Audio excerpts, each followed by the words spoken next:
Ah, Jonathan.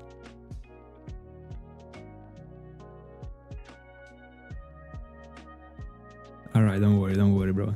There will be other times. Yeah, it has been great. Thank you so much. Hope the same for you.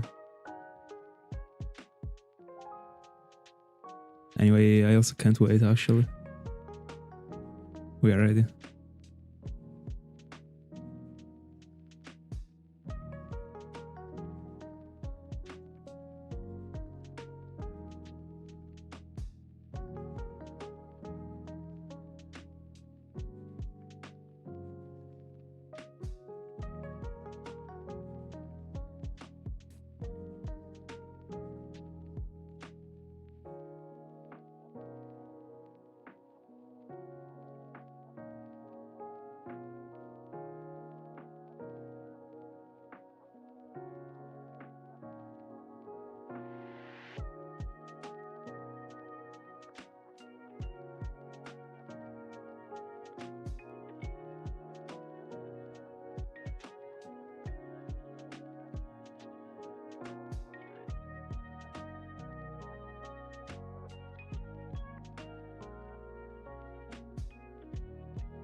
Bella Scorti. How's it?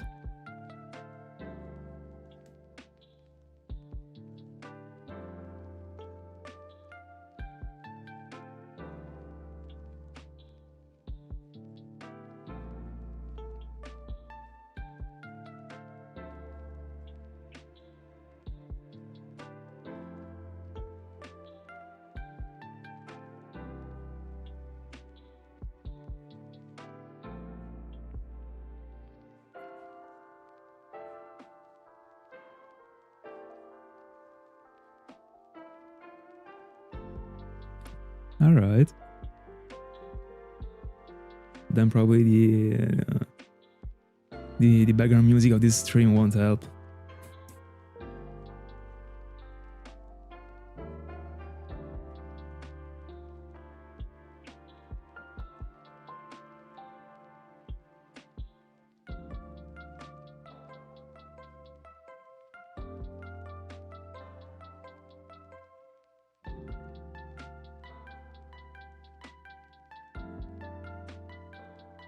All right. Can I know which one?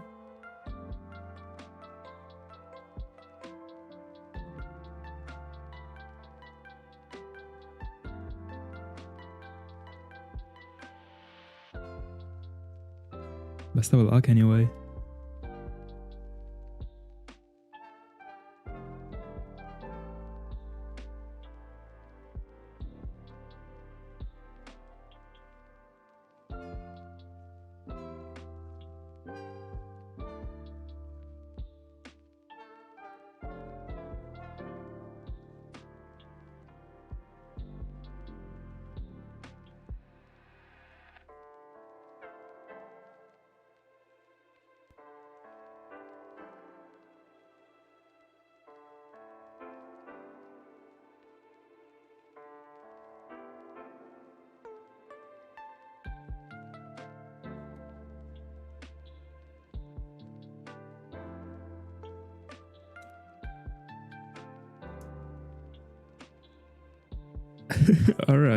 All right.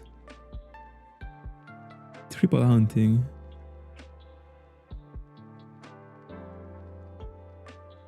And how is it?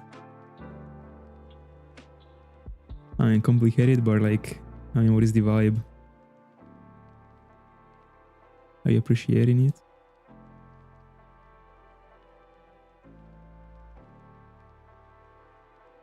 Tough to be triple hunting for such a roamer, actually. Are we going for Zapdos? So like you defeated Moltres and Articuno, not to find them. We are challenging the entire trio as a potential phase. Yeah, hopefully. Would be great indeed.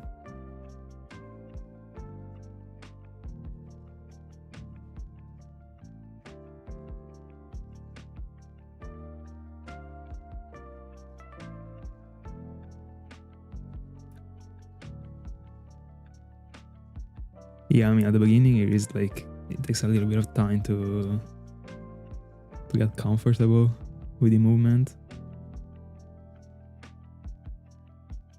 Alright. Makes sense.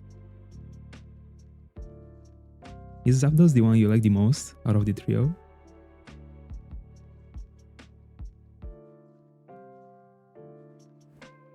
Would be perfectly fine, by the way. All of them three are very good in my honest opinion, as the shinies.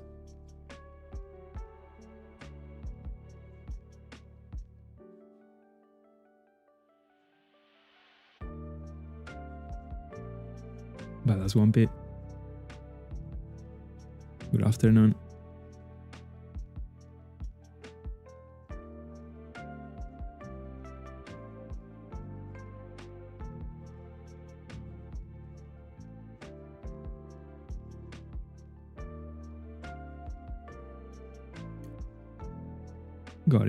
Got it. Keep it up.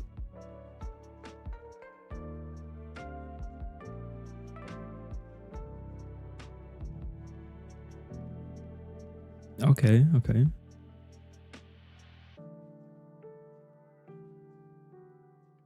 I can't really do a comparison between the two, so...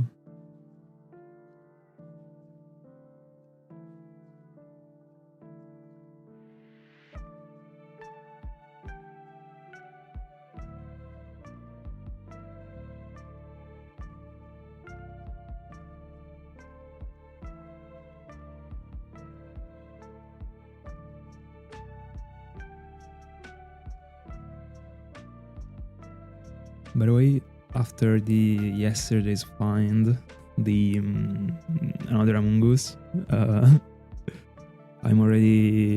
should be already 600 into the phase 3. Those encounters are fast actually. I'm not even using Illuminate. It's not bad.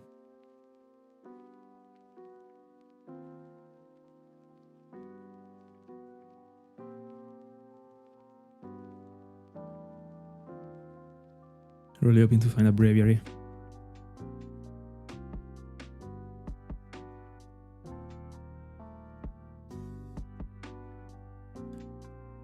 I've never seen it, but it might be that someone like told me about it. From the name, it kind of seemed like the description that I received about it. So like if there are like the characters with the, I don't know, the prisoner outfit in a school, I think I know the show, but I've never seen it. I don't even remember who told me about it.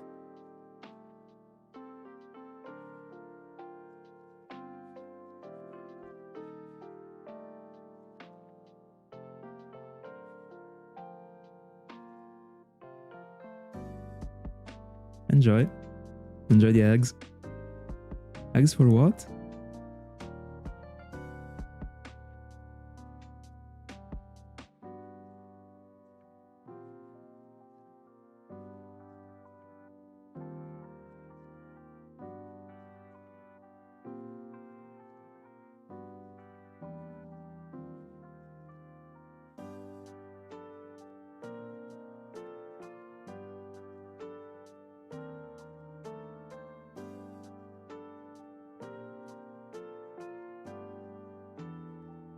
Dratini.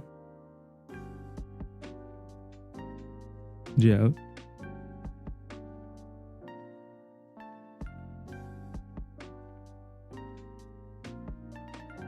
Oh, Zoro, right. Great one.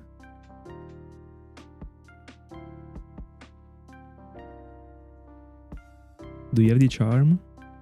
Or it is full odds?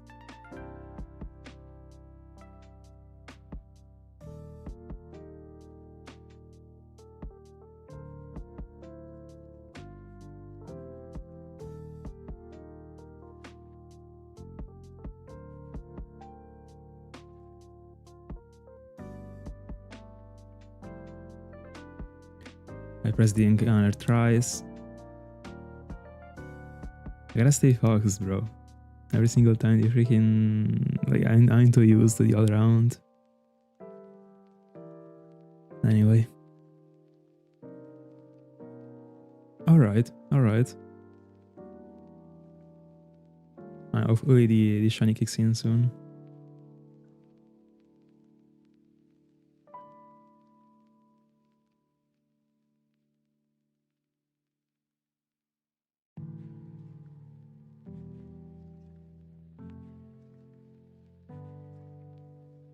In the end, what is your target in the Star Mountain? I don't even remember if you mentioned it.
Got it.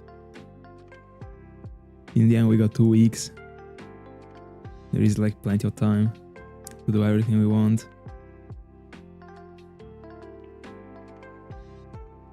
But I'm very happy to see this much excitement about the event, actually.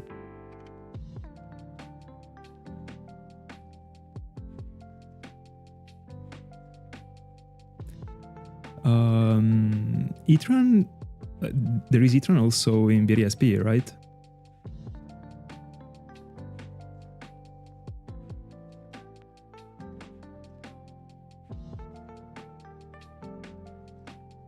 I was wondering if the catch is tough just as much as it is in Diamond and Pearl, so like the power points are the same. I mean, the catch rate, I guess it is higher compared to Gen 4. If there is Etran, but I suppose there is. There should be the exact same games.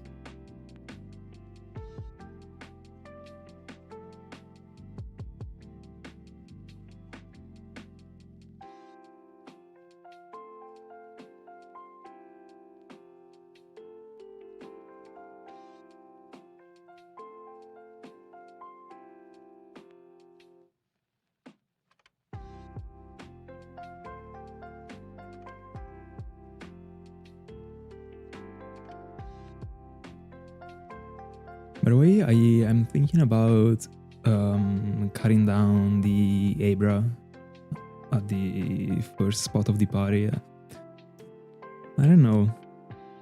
In the end, like, it is not really useful in this spot. And when it comes to, I mean, collecting these many potential phases, I think it would be cooler to have just like a big variety of Pokemons a big variety of like features when it comes to the same Pokemon, because I would be collecting the same shiny over and over in the end. And it would be, I don't know, it wouldn't be as cool. Like it could even be a sort of a challenge to see if we can actually cover like as many natures as possible, but if half of the box is timid. Because I'm synchronizing for timid right now.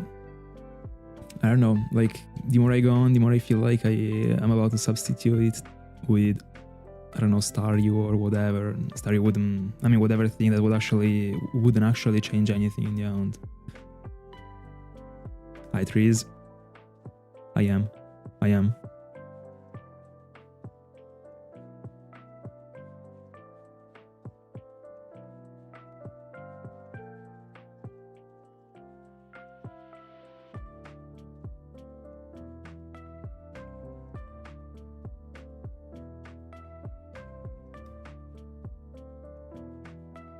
But I wanna see you get your revenge against that coughing.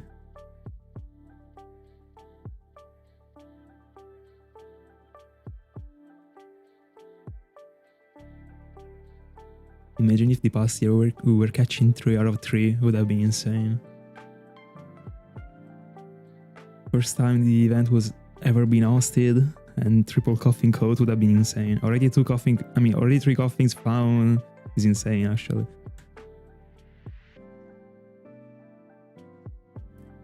I can't even tell you, like when I was there, going for the catch, bro, I was really feeling inside my bones I was losing it.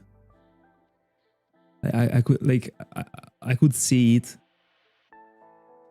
being failed like so much. When I caught it, I was like in complete shock. What a memory.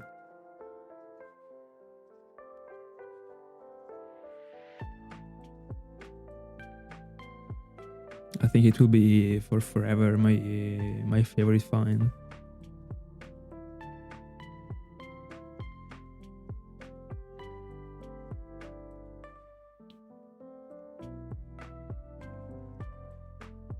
Hi.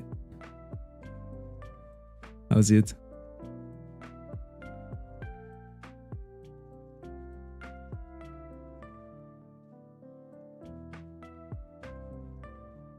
Hi Mar. Congrats on Chimchar, bro. Looking so great. Such a great base form, my goodness. I think my favorite one. With Timber, probably.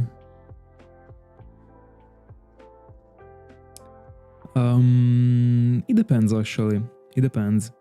I already have many things prepared, but I don't know which one of the things I prepared will be the next one. In the end, like, a lot of time will be required for this Mantyke to shine, so I'm not in a hurry. I think I will go for whatever thing I feel like going. Also, if in the meanwhile, like, I prepare other rounds or other ideas come up to my mind, I might as well follow them. I don't know. Hi, Medicine. How's it?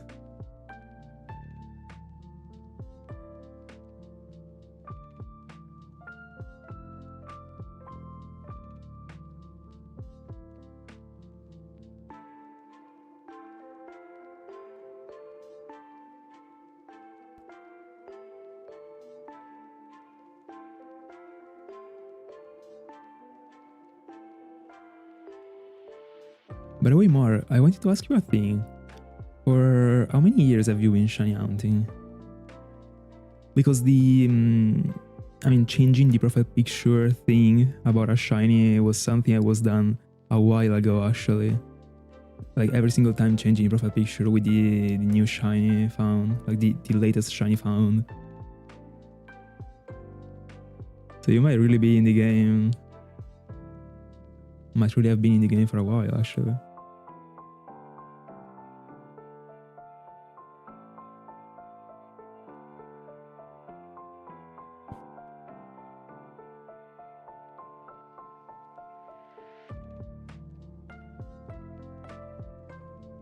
Alright, yeah, definitely a while.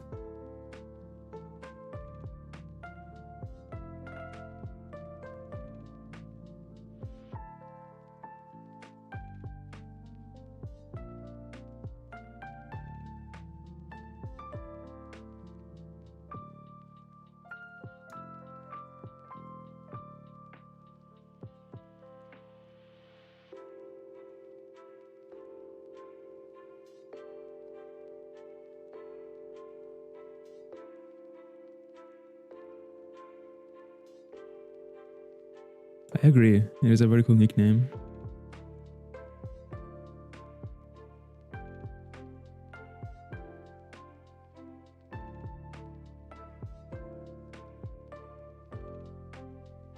I feel like today I'm somehow hunting a bit more efficiently than the other times. Actually, already 200 and almost 15 in half an hour, not even. So in 1 hour I would be collecting 500, but the previous times to get to 1500 it was taking me like 3 hours and a half.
So many boxes in Black 2 and White too.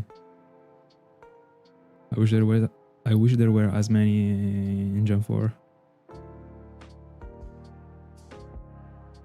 Don't even know how many total in Gen 4, but I think below 20. I don't know, 16.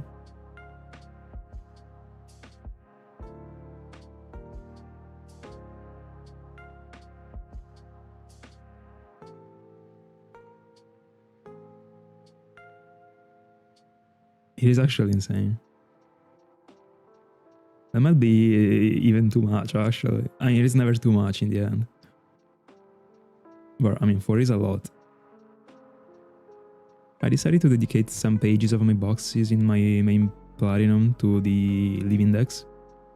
And like, after doing it, like, I really realized I don't have as much space as I thought I did, as I thought I had. Like, I don't even think there is a page that is empty right now in my box. Like, completely empty. In some pages there are the utilities stuff. Then there is the Live Index, then all the other shinies. So I might really be at in some years it starts to be very stacked. Might have to move the Live Index to another file, I don't know.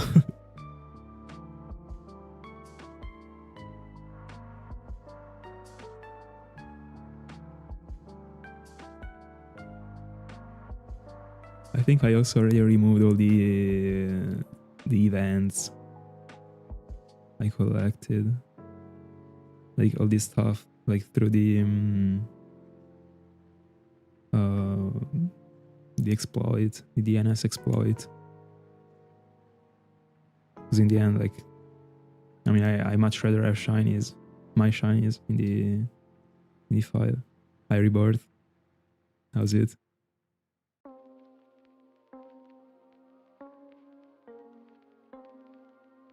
Still gotta understand these, like, these random accounts from Twitch spamming that stuff. It has been so since the very first stream I did on Twitch.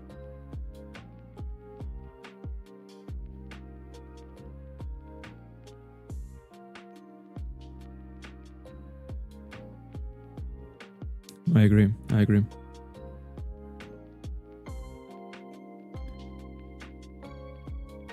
I mean, when I found out about that, I was super excited about it. Now, because of the fact that I don't have a lot of space in the boxes, I backed up the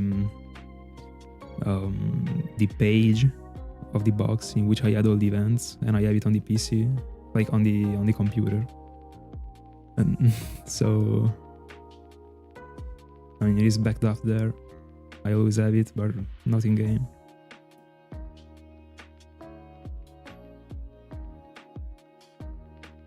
Rebirth is another very cool nickname, by the way.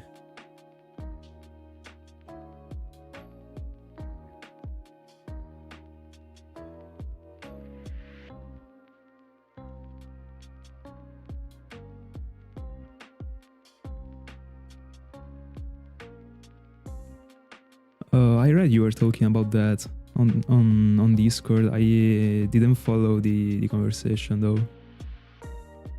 You tried to change the language of the cartridge, did you?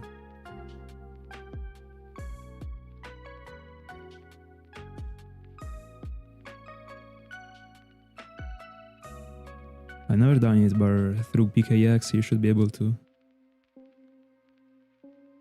go from a language to another and then inject it. But I don't do these things in Gen 3, so I don't even know.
Eventually tonight I might even have another hour or two to shiny out.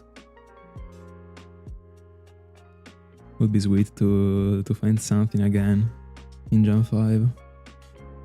But I mean, I don't want to be asking for too much. I already found 3 shinies so far this year. Even if I didn't do a few encounters actually. I've done 26,000 encounters in Gen 5 so far this year. And I got 3 shinies, so it's pretty...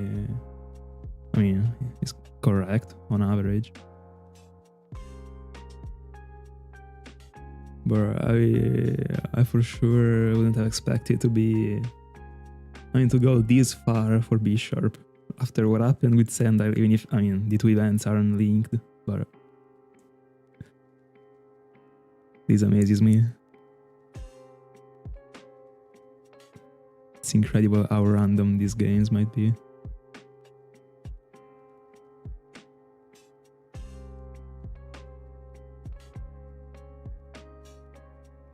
$5,300.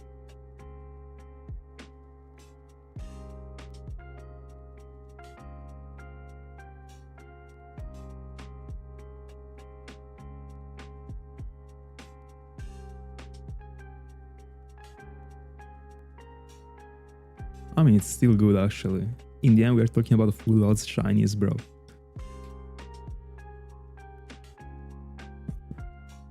One in like 20 days is still fine actually, especially if you didn't announce too much. If I think about my 2024 at the beginning, I like there was my legendary Larios. Like until almost May, I only found I only found 3 shinies, unironically, and I hunted every day,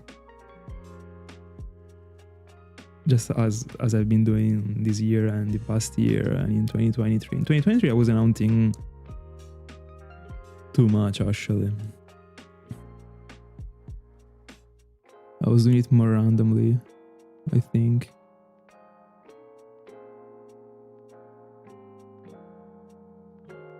About time. Don't forget to share it on the Discord once you did it.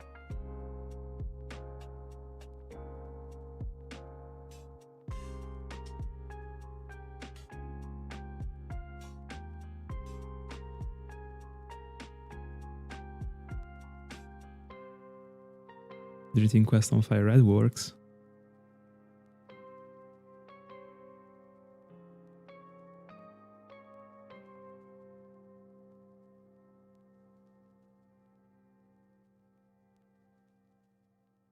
A couple of days ago, I was like again kind of like going through Fire Red and Leaf Green in my mind, trying to figure out if there was really something that would have ever brought me back to those games when it comes to shiny hunting.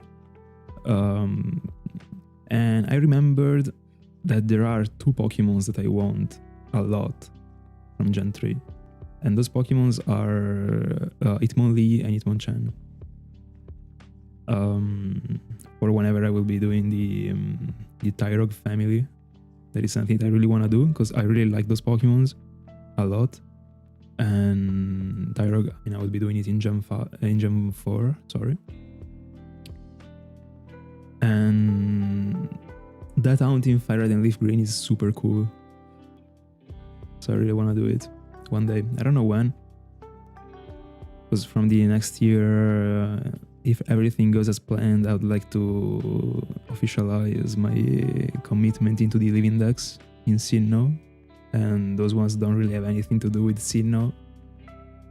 But at the same time, I'm not doing like a complete lock-in in Sinnoh. If I want to hunt for something else that doesn't belong to Sinnoh, I can do that. So we'll see. So good, Tyrog, bro. Such an underrated one in my honest opinion. Very cool.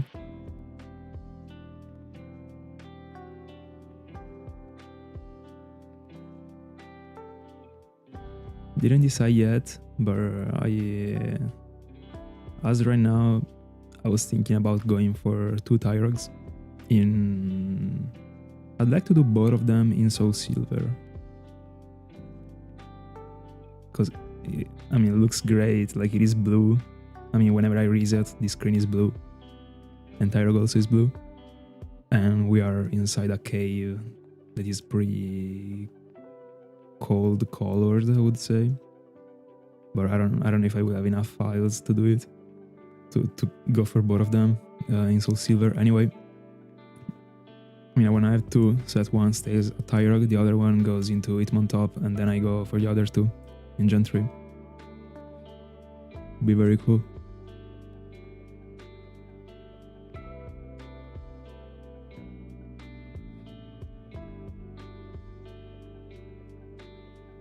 Anyway, Mewtwo and the Oxys. The Oxys is so good. One of my favorite legendaries.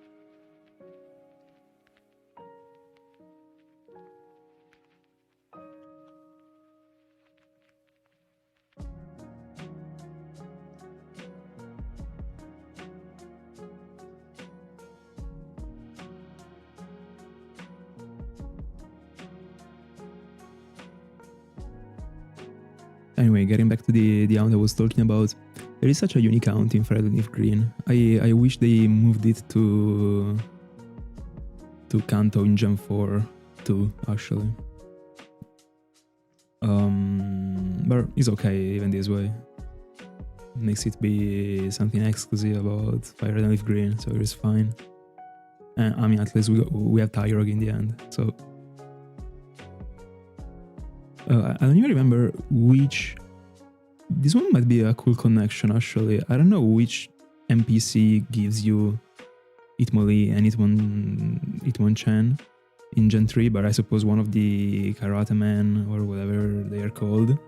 And a Karate Man also gives you Tyrog in Gen 4, so it would be interesting if the NPC was the same. So the name of the NPC would be very cool, actually.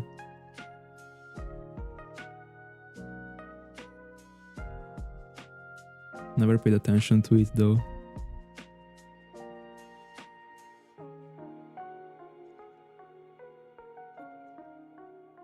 I won. Let's see. We're getting a shiny encounter. I don't know.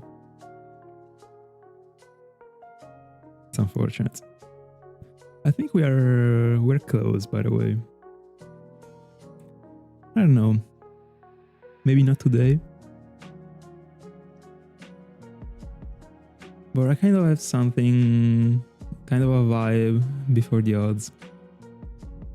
Anyway.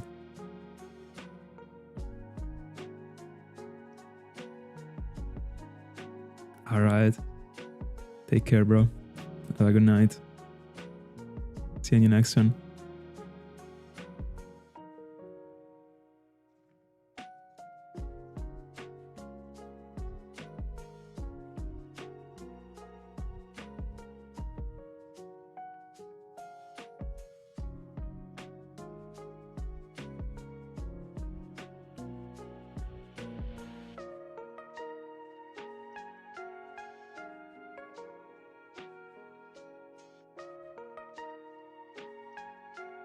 Do we have a Firo Enjoyer here?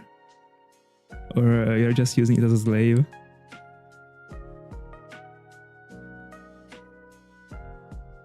Anyway, solid team.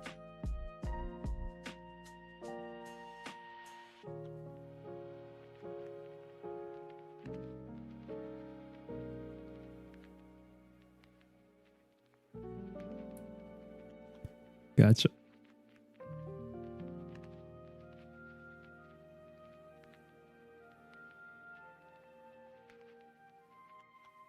Very interesting. And so far, I've only found a single shiny Firo in my life. By the way.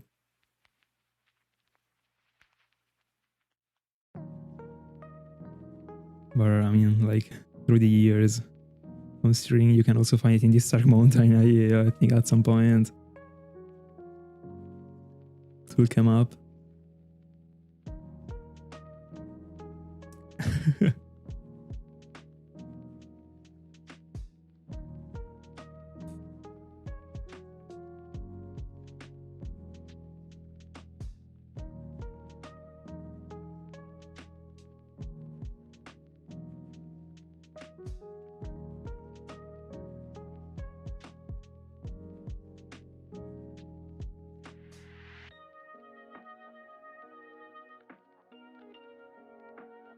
You're also taking advantage of the how are they called? The powers, the best powers.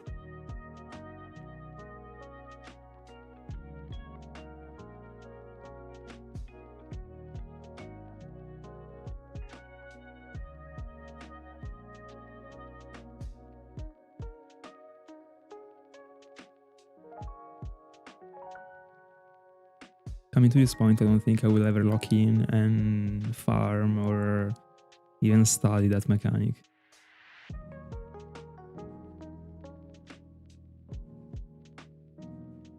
I just don't care, generally speaking.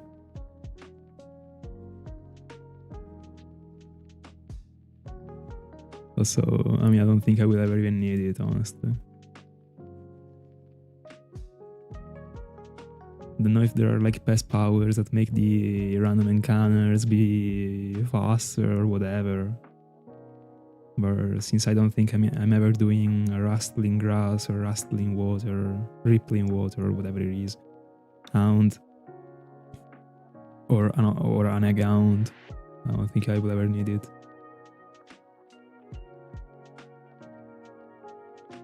I mean, there was actually one of those rustling things that I would have liked to go for. That was Excadrill. But I think I can actually somehow play around that mechanic and still, I mean, like play around the past powers and still find Excadrill. Somehow. I don't know if you remember it, but back then I said that something I could have done was like once I don't know if this will ever take place though. I don't know when I will ever be hunting this much in Gen 5 beside for the Baroque Works team. But I mean, there are many caves actually. In whatever cave you can either find Drillbur or Excadrill. So if I was putting like, I mean, if I was doing back-to-back hounds in the caves, every single time I was finding a cloud, I was going into it. And I mean, at a point of or another, like, if I was relatively lucky, I mean, I could find it.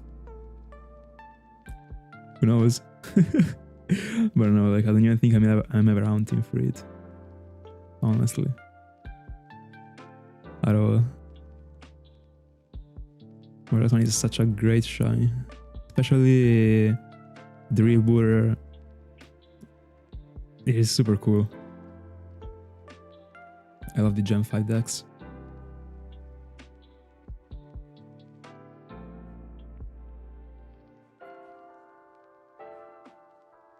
Oh, their name is O-Power.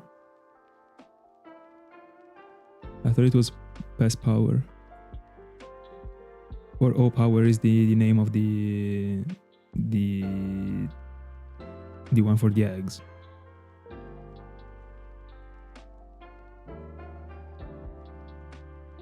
Oh, right.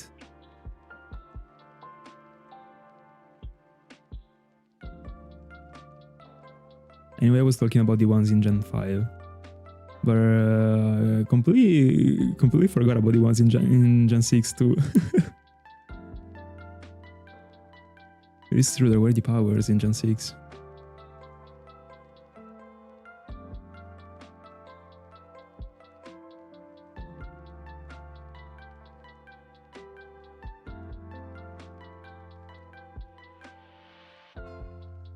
I haven't opened Gen 6 in years.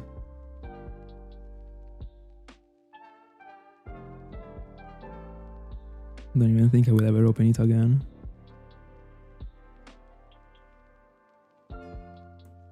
I have boxes full of cheated Pokemons that I received through the Wonder Trades. Fantastic. All of them level 100 shinies, like competitive shinies, like I also flexed them a couple times in the GTS. That's the name. I mean, like online games, online, I mean Wi-Fi battles, those ones.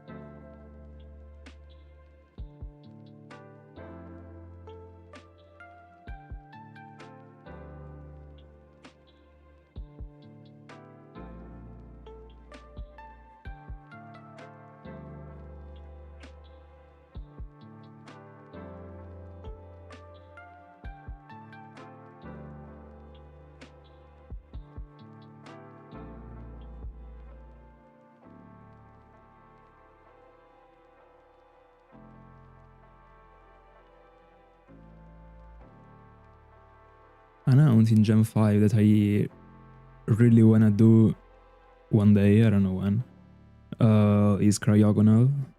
and I saw it a couple of times online, and I think it would be good for the towns to use some powers. But I know that the Pokemon is rare in the route. With the powers, you make it be a bit higher. But I wouldn't dislike going for it raw.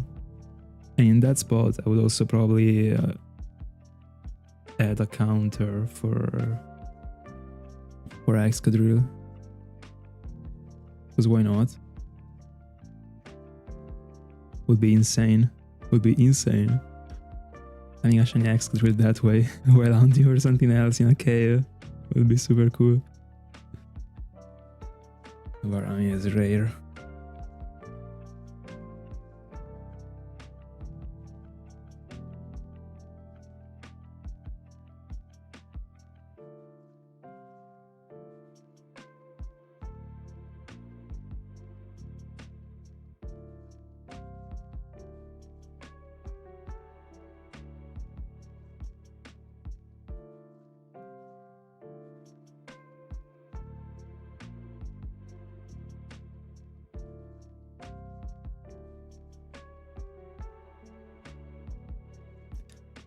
Anyway, I just realized I should probably make the phase counter be a little bit like, I mean, more little.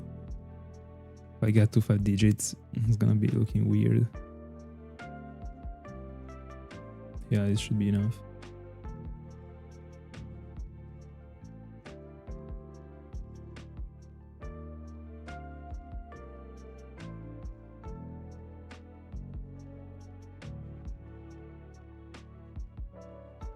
Swampy, did you see that they added the dub, the Italian dub on JoJo on Netflix? I still didn't complete it actually because I'm watching other stuff. I'm at like half of Stardust Crusaders, but I love that they added the dub. I will go on watching it in Italian. 1000%. I also saw a couple of clips about Giorno that I still didn't see, like on the show, but I saw these clips. I don't know if they were real, but that was insane if it was real actually. And but I mean, like it's not a positive insane. What I mean. Hi Red, thank you so much for following. Hope you enjoy, bro.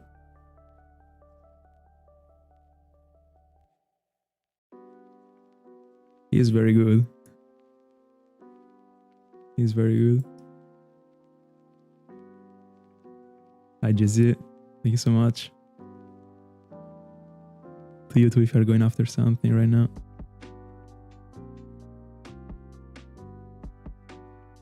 Bro, I can't wait. I'm not gonna lie. It gotta be, I don't know, a mystic experience, I guess. But as I said, I still am at half of Stardust Crusaders, so that should be part 3. It is weird because on Netflix, what should be part 1 and 2 are together in a single season, and according to Netflix, Stardust Crusaders is the 2nd season, but it should be the 3rd part. I do.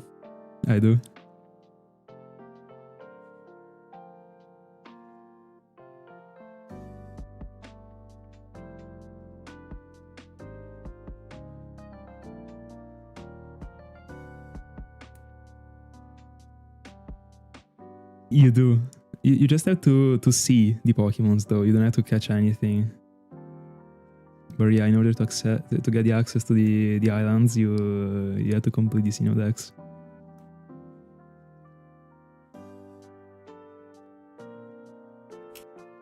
But yeah, it's very annoying.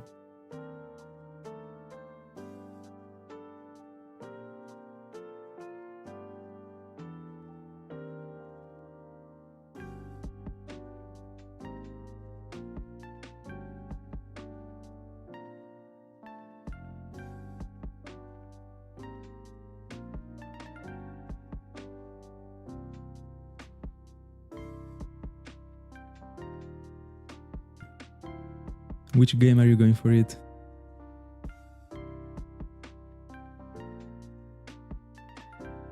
Or Leaf Green?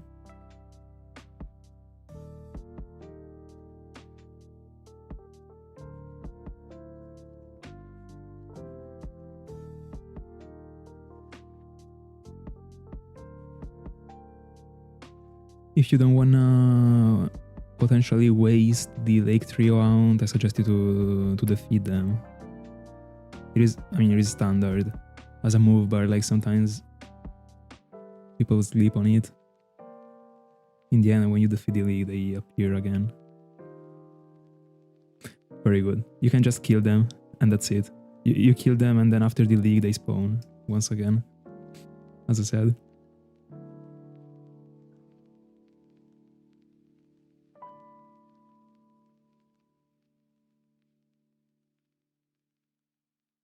Gen 3, alright. Best of luck. How many encounters in so far? Anyway, in general, you can also back up the save file. It is better to kill them in my honest opinion. You can also back up the save file, just in case do that. Always good to have a backup.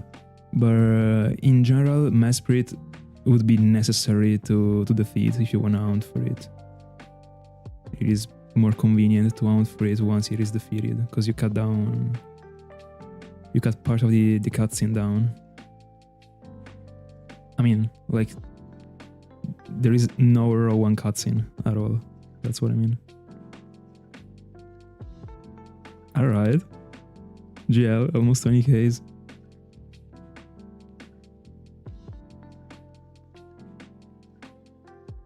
Congrats. Let's go.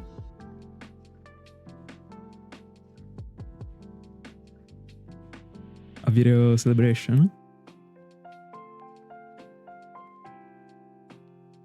Anyway, 5500s.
Bella Andre, thank you so much.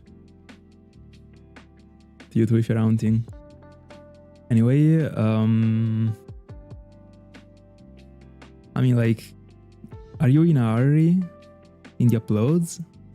Because if not, just, I mean, you will always have the time to do everything. What matters is, like, to keep having the ideas, you know? As long as there are the ideas.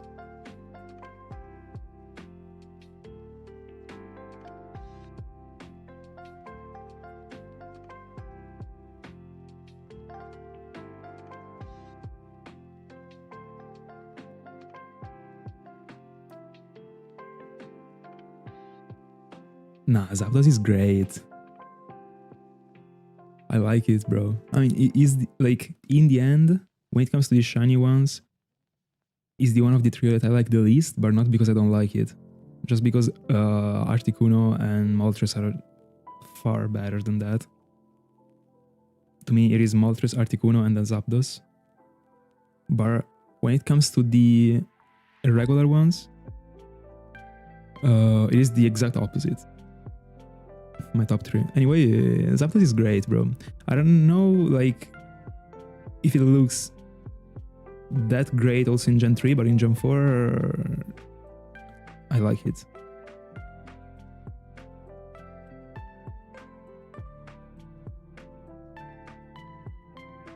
Good luck on Psyduck. Where are you going after Psyduck in Gen 3? Which place?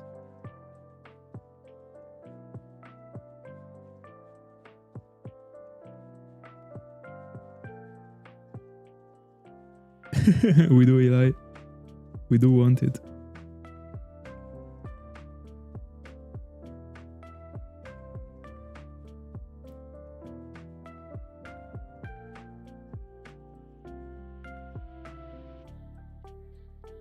Ayuxi.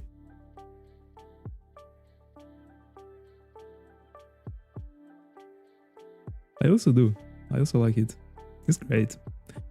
These shinies that changed that little as something, in my honest opinion. They're cool. They're really something that I see existing in nature. Even, I mean, the one that changed a lot can definitely exist, but I don't know, they seem very real as different Pokemons, you know, different animals of the species. They're cool. Hi, Mustang. Welcome.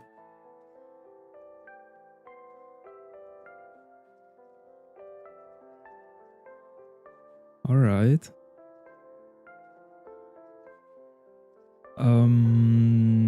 In Gen 3, I mean, there should be multiple levels. Like, I'm decently familiar with this place in Gen 4.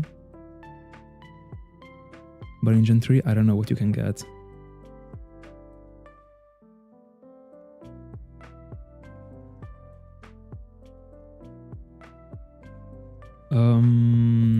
Yeah. You can find Psyduck in the Safari Zone. So probably the cave you are in is better. And this is in Fire and Leaf Green. In Ruby, Sapphire, and Emerald, you can get it in the still in the Safari Zone. This is the one that I hunted for. That is a 95% encounter rate. The remaining 5% is Golduck. But again, it is in the Safari Zone. Beside that, I know you can get Psyduck in Fire Red and Leaf Green with the rod, and it should be a 1% in some places. I don't think that one is recommended. But I don't know how rare it is in the Celestic Cave. So it might even be better to go for it in the Safari Zone, unironically. Is it?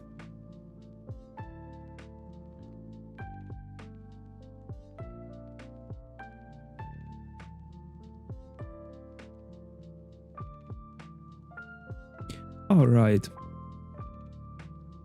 Makes sense. You are in the water. I was thinking about the ground part of the cave. I mean, 50% is pretty good. You're safe.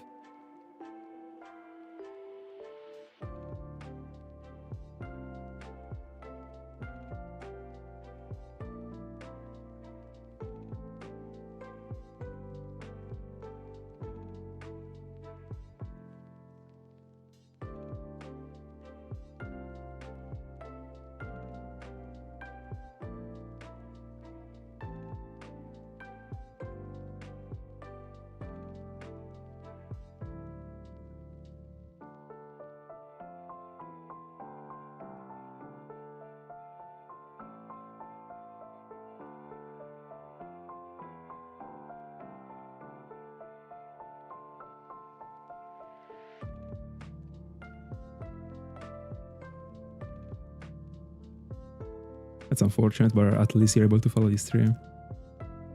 Let's go.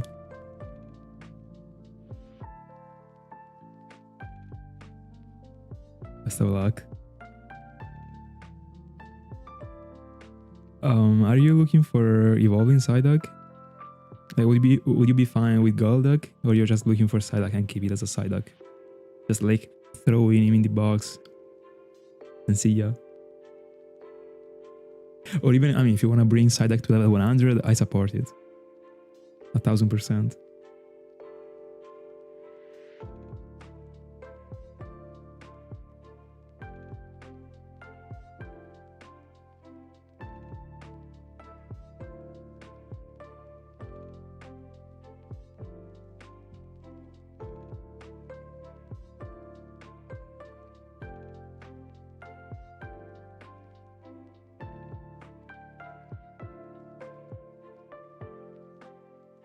I wanted to ask you, in the water in Fire Red and Leaf Green, how high is the encounter rate? I mean, like, do you have a good frequency of encounters? Do you have to move a lot in the water to get the encounter? Because, like, I barely experienced the water in Fire Red and Leaf Green, but I remember that when I was hunting in the Safari Zone, and I had to go through a little lake in order to get to the area number 3 that I was hunting in. I don't want to say it was rare that I was getting an encounter, even if I was going through many tiles, but I wasn't getting many encounters at all. Even if I was just going through it every once in a while. Because, like, remember about eventually Sweet Sand in that spot if you like struggle finding the encounters, and if you're from multiple devices. If you're from a single device, then it wouldn't really change probably. But I mean, with Sweet Sand you have a guaranteed encounter right away.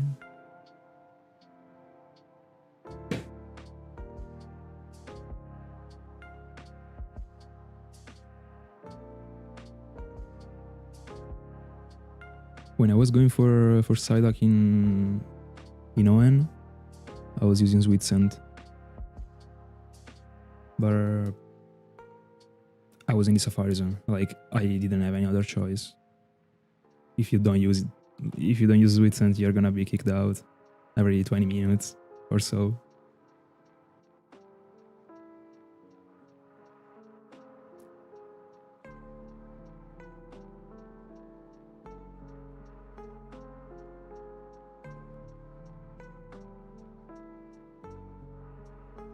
Whereas Sweet Sand in ON was very comfortable, not in ON, but in Ruby and Sapphire. Because it was really working the same way as the Oni that I'm using right now works. So just like you press X or Y, I don't know, or whatever to get to the party, and then you just spam A, and that's it.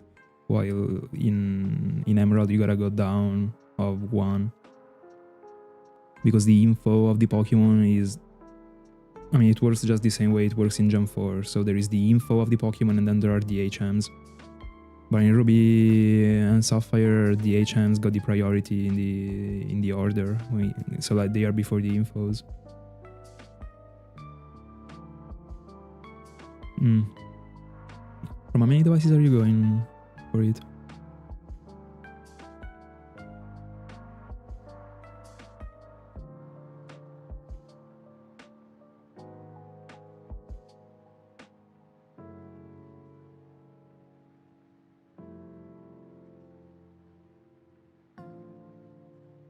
Anyway, a couple of days ago, I wanted to talk about like the hunt I want to do in the Stark Mountain, because a couple of days ago, I tried again to make the 5th console fit into the layout, but bro, I just can't. It's unfortunate, but I will have to quad out. I wish I could go for 5, but there really is no space in the layout. So I would be probably collecting not as many encounters as I would have. Already single encounters and then only 4. So, but I mean, I still have the hope of finding 3 shinies. I want to find 3 shinies, nothing more. I mean, no, like potentially more. Abra died. Very good.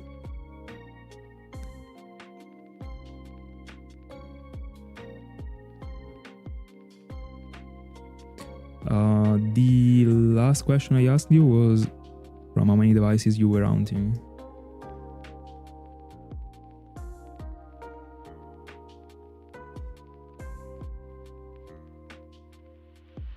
Let's go. But considering you're not going for it full odds, so the shiny is a bit more frequent, let's say that. Isn't it probably worth it to start checking the eggs?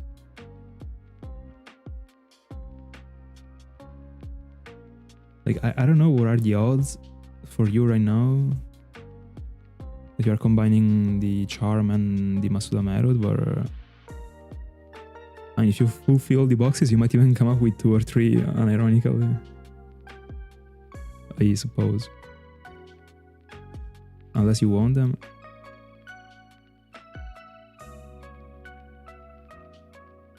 Understandable.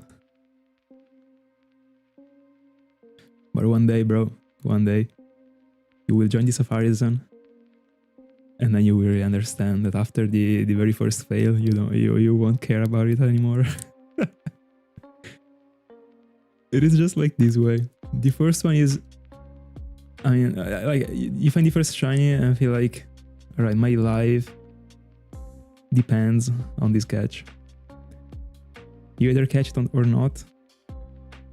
If you do catch it, then the next one is gonna be the same thing. But if you fail the first one, then the others are just gonna be, okay, I failed it anyway. But I completely understand anyway. Especially if you're from one device. Like every encounter is way more meaningful in that spot.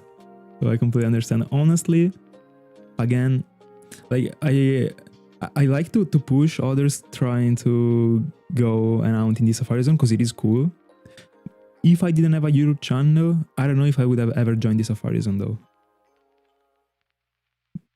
Because, like, to me, it is important to always have something about what I found. And to me, like, even if I lose it, I don't really care. I can, like, as long as I have it on my channel, it's fine. And as long as it is a Safari fail. Because if it is a fail, it is not in the Safari Zone, then it is on me, and I'm stupid, and then I do care, of course. But at the same time, you never know, like, probably in the process I would have started anyways. I don't know.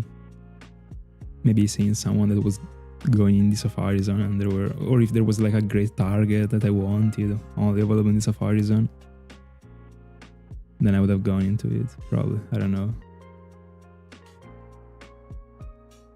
But what really gave me the push the first time was that I was like, I mean, anyway, I have the video, so I completely understand.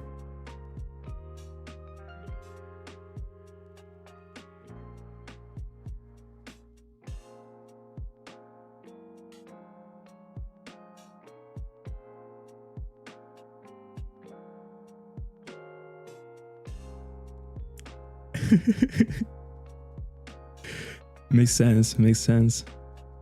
But like, again, I completely understand. Absolutely.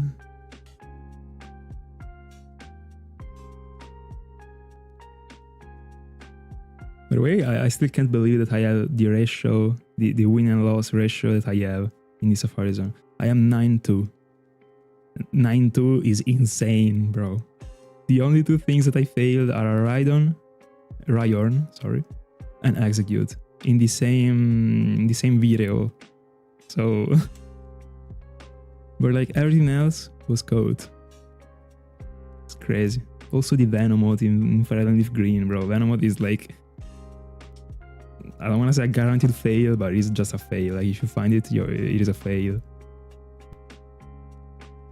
And it was my first one in the Safari Zone ever. I wasn't that much aware of like how tough it was to be caught. I used a strategy to catch it with the baits. But as far as I remember, is the less impactful strategy ever in Fire and Leaf Green.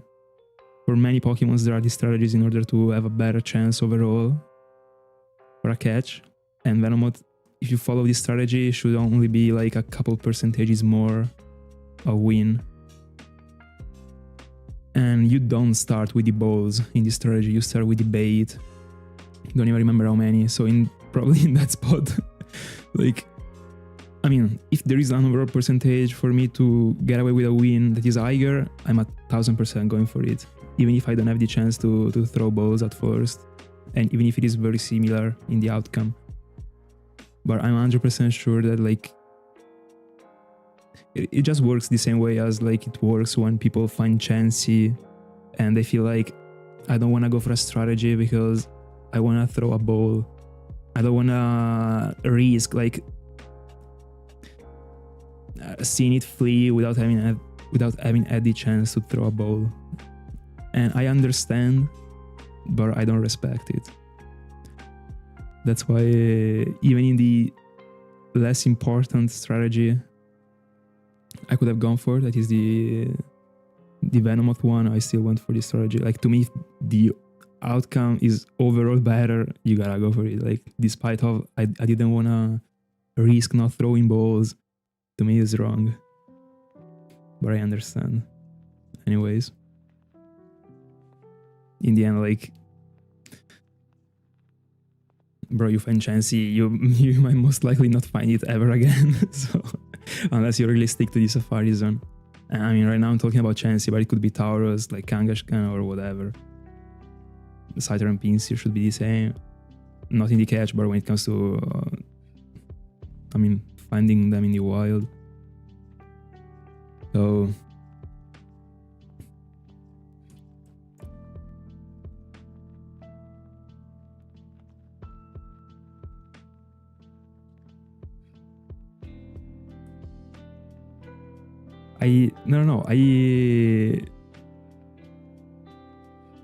bro, in my honest opinion, it makes sense not to respect such a choice. I'm not even gonna lie. Like, if you have like a study that tells you that by doing a thing, you are getting away with let's say outcome X, and by not doing that thing, you are getting away with outcome Y, and you know for facts that X is better than Y, then why would I even respect the choice of going for Y? I don't understand. I understand the philosophy, like saying I wanted to still have the chance of throwing a ball,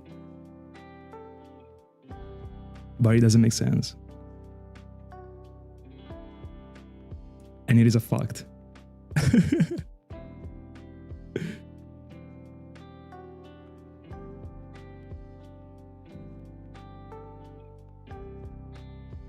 A 1000% if I was finding Chansey or whatever other Pokemon, I would have gone for a strategy.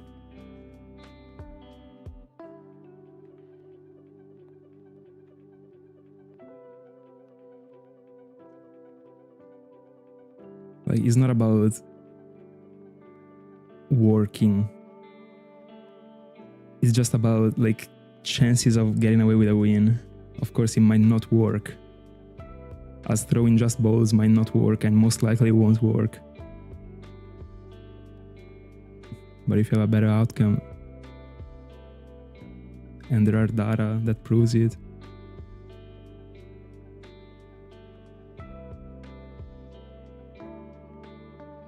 in the end, for that Venomoth, I went for this strategy. I accepted the like 2% more or whatever it is that the strategy gave me, and I won the Venomoth. Who knows? If I only went for balls, I might have lost it. Yeah, but I never said that like with a bait you're safe. I just said that if there are strategies that are studied and there is math behind them, and there is like a combo of like bait, rocks, or whatever it is, and balls, and it is better. If you're not in the Safari Zone, you are never getting away with a 100%. That's for sure. It's better to go for a 70% rather than a 55%.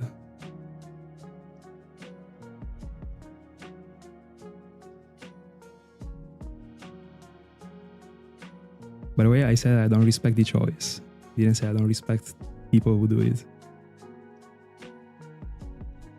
Anyway, new subscriber, thank you so much.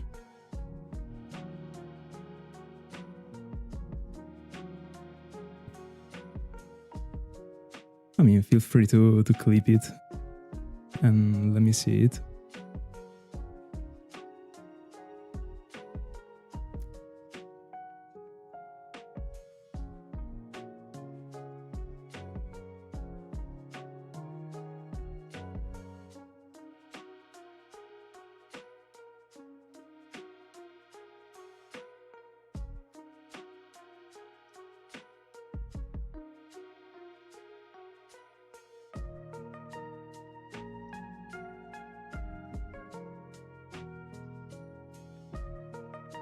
No, I don't think I will ever go into the... I don't think I will ever hunt in the Safari Zone in Gen 3 again. Even the one in Ruby, Sapphire and Emerald. Maybe that one, I didn't experience it too much, so I might even get back to it one day. I don't know. But I don't think I will. So, and in Fire Red and Leaf Green, I hunted a little bit in it.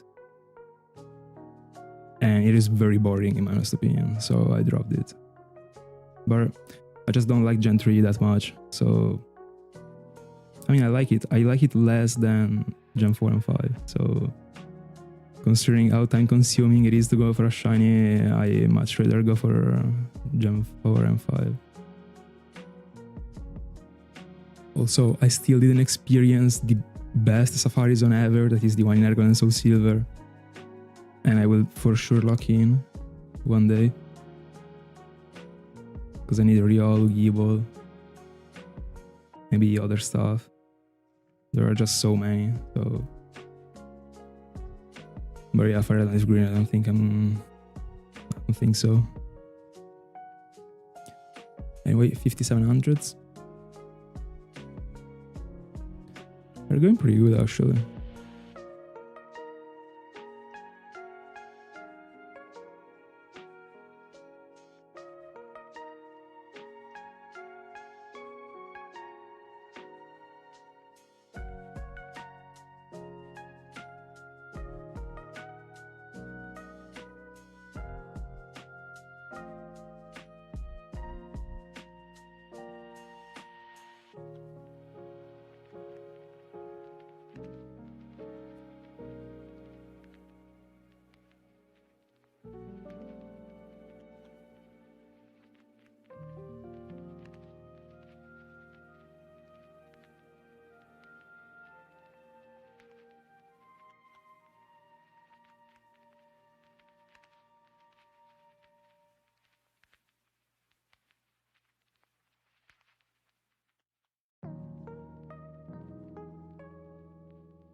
I could say the same thing about Silver. I played way more than 400 hours in Soul Silver, but never played Silver. You should definitely try Soul Silver though. To me, they are just like the best games ever.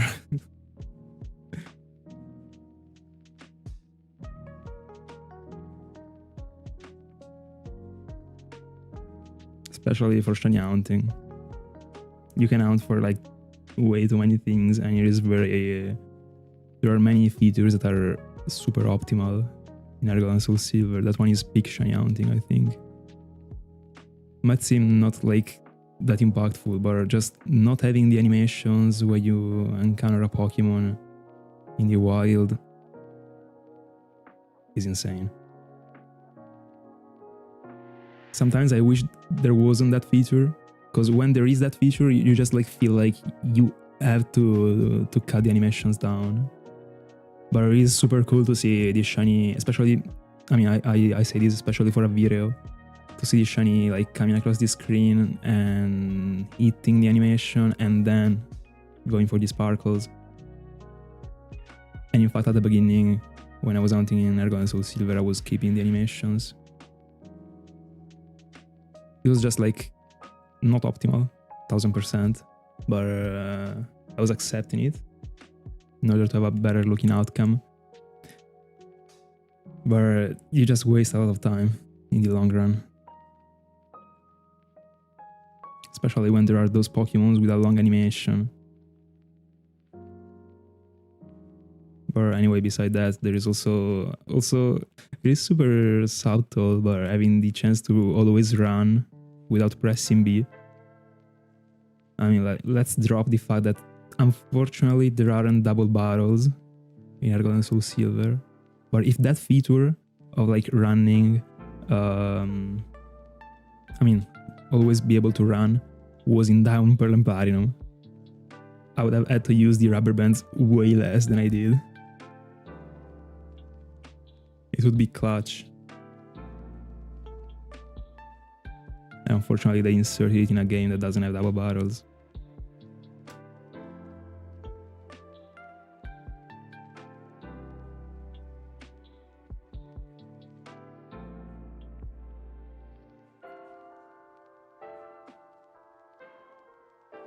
Yeah, it makes sense. It makes sense.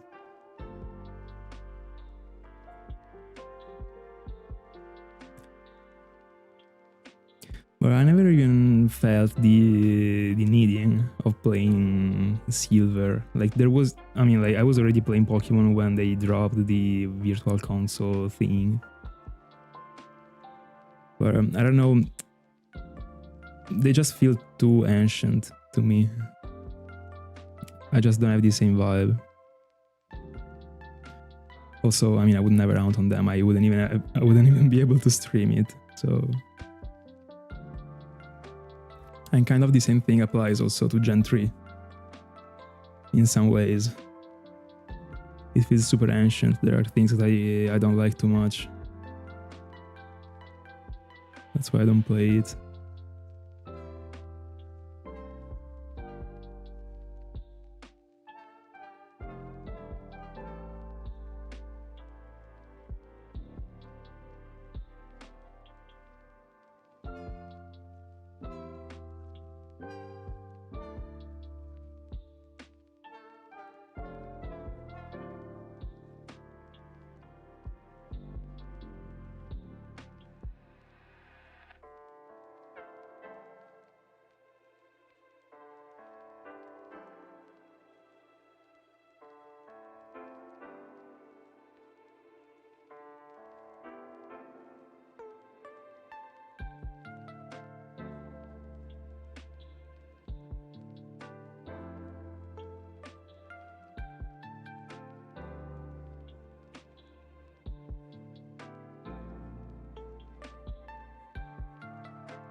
By the way, I feel like I'm really going faster today. I don't know.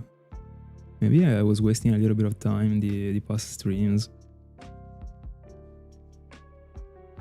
Like an hour and a half in, and like 200 away from 1,000 collected. I think, yeah, I started from 5Ks, so yeah. That's good. I'm probably gaining and getting better to the pace I had in at the IRL. I was going pretty fast at the IRL, and I was going faster because I was in the Safari Zone, so I wasn't throwing a Pokemon in the battle, and that plays a role. But in the end, the Hound was the same. Beside that, I was using the Oni with 5 devices, but I wasn't throwing a Pokemon.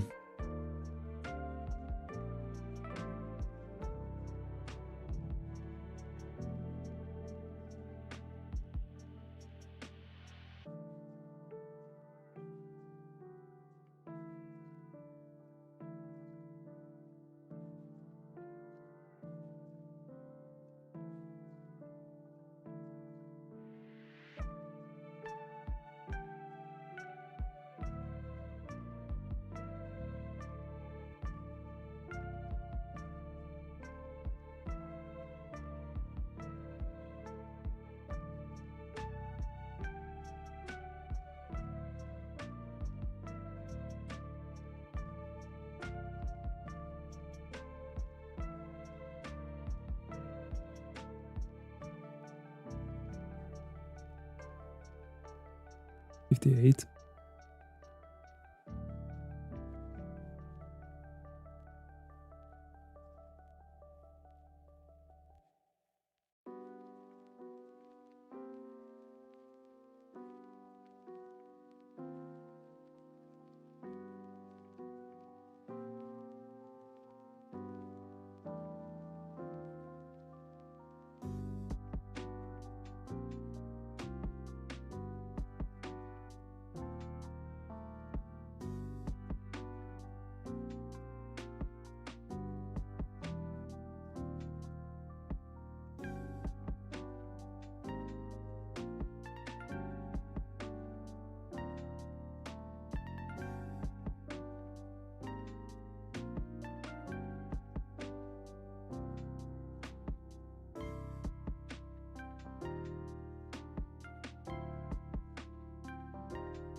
Look, I wish.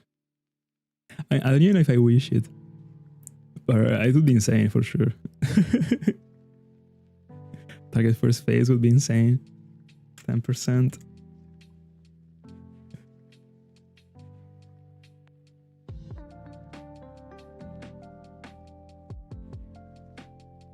Bro, I might really pass out if I get Mantyke. I really don't know what my reaction could be. Probably I'd collapse.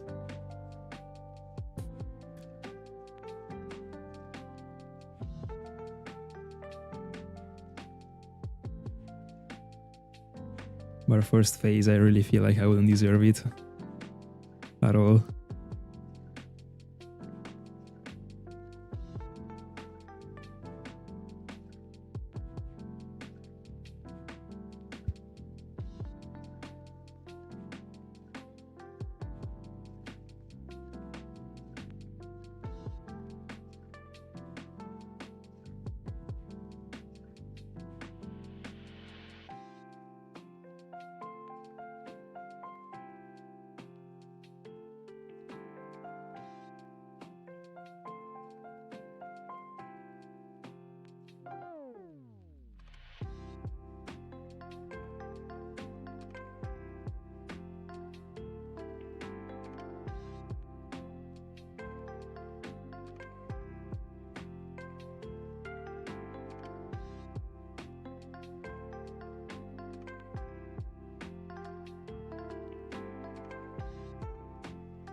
Ma bella Sara. How's it? All good?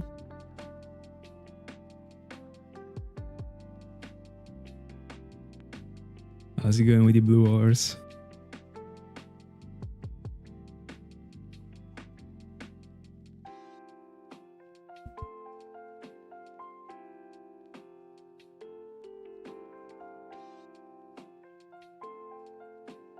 I bet.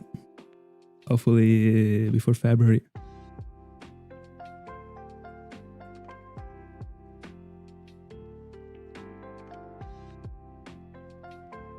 Unrested is crazy. Such a great nickname.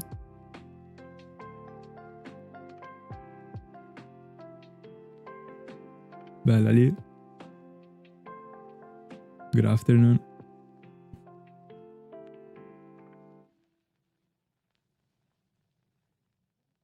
Here we are. Definitely. What is the Ponyta's percentage?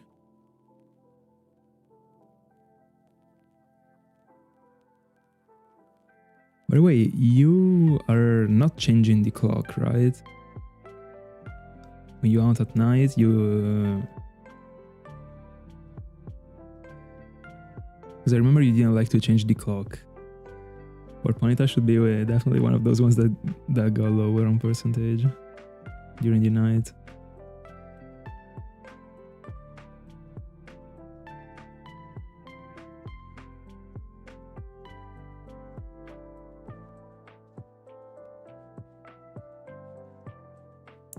Alright, fair enough. But tell me that the 10% that Zubat gets isn't from the Ponyta's percentage during the day, please. That would be pretty sad, actually. Tell me there are also other Pokemon that appear during the night. No. Tough.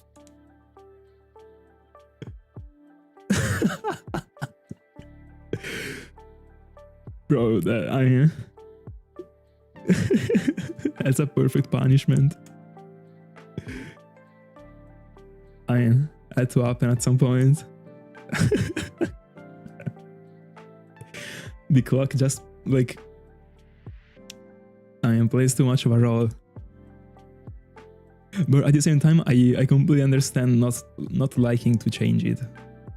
You know, to make it a bit more, more real. You know, during the night, you challenge the night time. It makes sense. The only thing is that it works only if like you can hunt in different moments of the day. Like, for example, the past 2 years I was only hunting during the night. If I was in that spot, like I would have been cooked. Would have never. Alright. Alright, so we don't actually know for facts that it would have been a Ponyta. What is the other Pokemon in the route that goes down on percentage? Beside Ponyta.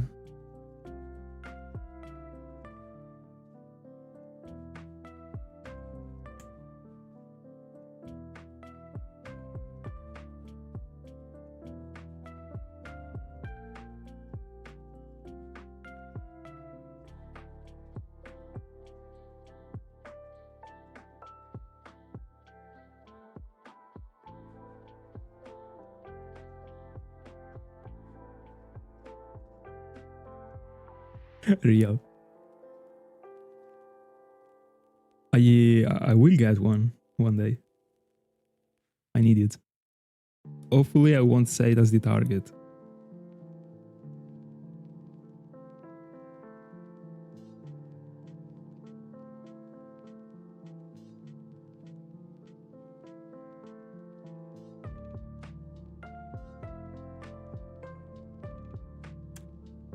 $1,500s.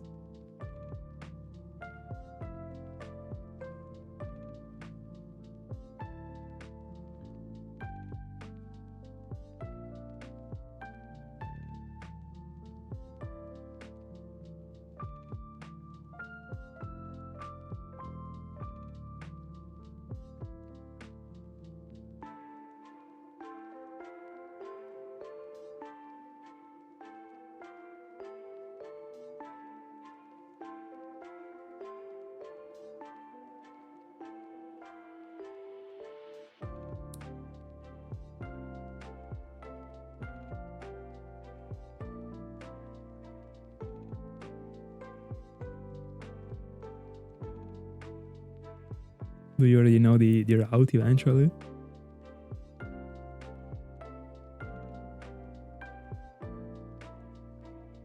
I don't know if you have a diamond ready, but there is a very cool repel trick in diamond you can do in the route right under the cycling road for Ponyta, in which you have a 50% Ponyta, 50% Stunky. There is an hound that I wanted to do. That I will eventually do for the decks one day. I wanted to do it a while ago, actually. When I was still plenty of diamonds, when I was in the Eternal Forest. Then I understood I would have done it.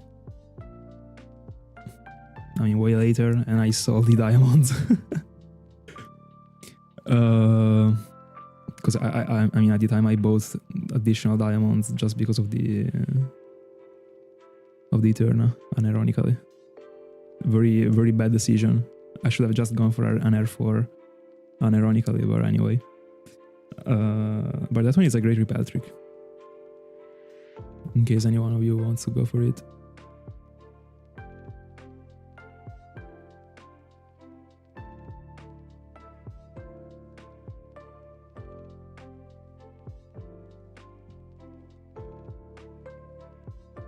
Alright.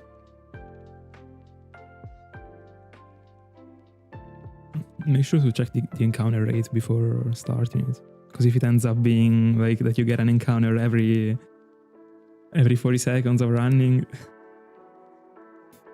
nah, it shouldn't be that way.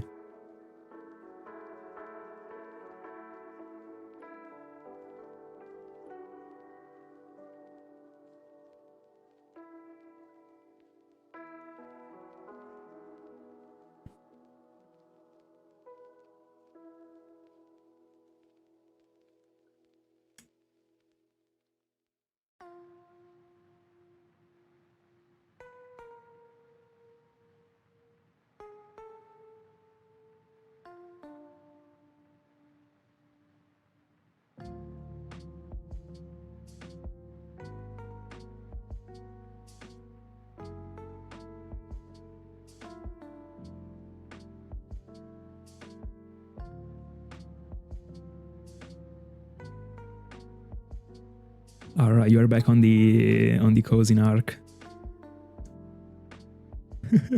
I see. See you in the next one, bro. Have a good one.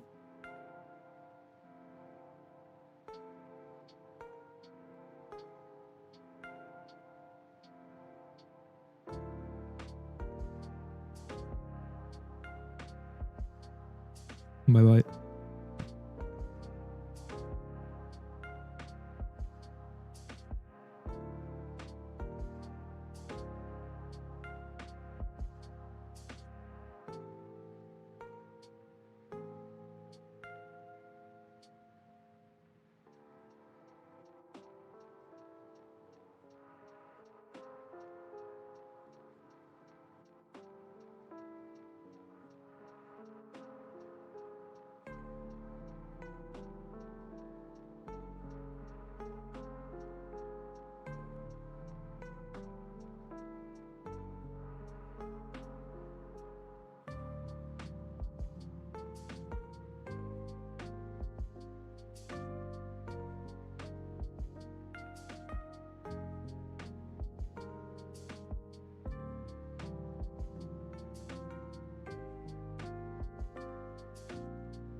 Are you a fan of Resident Evil?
I get this encounter and then I go to the bathroom real quick. 6Ks. Easy. We're already at 6Ks, bro. Probably hunting this randomly doesn't make me feel like I've been already putting this much effort. I feel like I started a week ago, unironically. Anyway, 1 minute and I'll be back.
Here we are.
By the way, guys, I'm watching Villain Saga.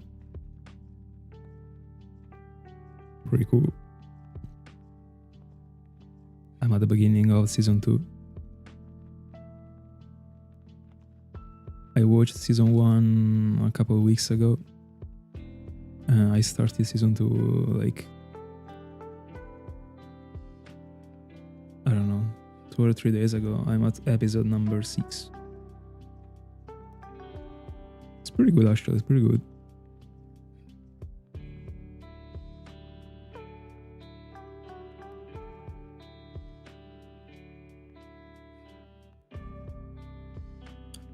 And it should also be relatively recent as a show. Let me see. Might it be like 2019? I don't know.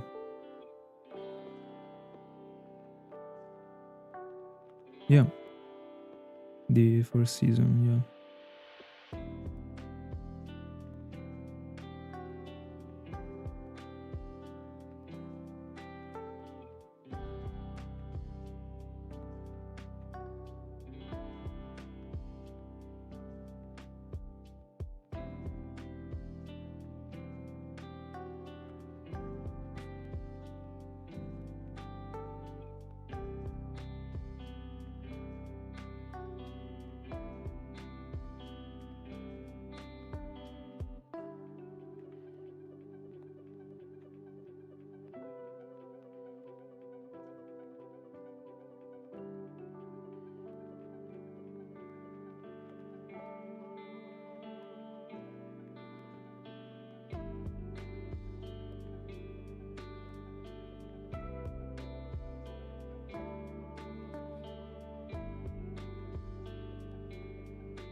Bella fesse. How's it? All good?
Let's go.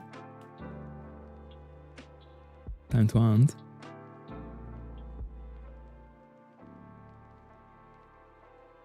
Or we have other programs.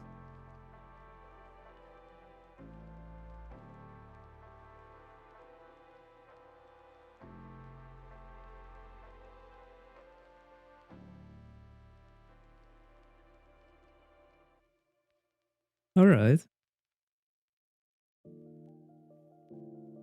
Sometimes it has been accurate.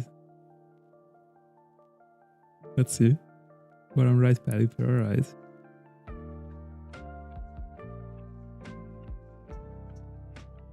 I would really mind a shiny before from this round before the start mountain. Would be cool.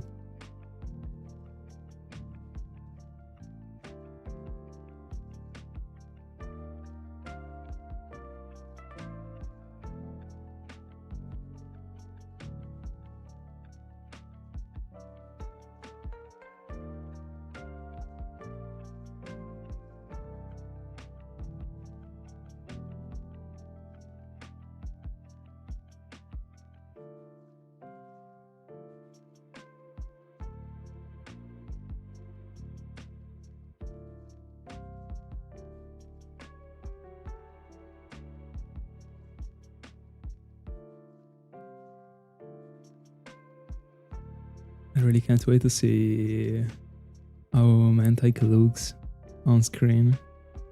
Of course, like it is the exact same as the GIF that I inserted in the top left. But you know, when you see it appearing on the device, get a different vibe. I don't know. Might be because like you feel like it is already yours. So you already feel attached to it. I don't know. But it feels different.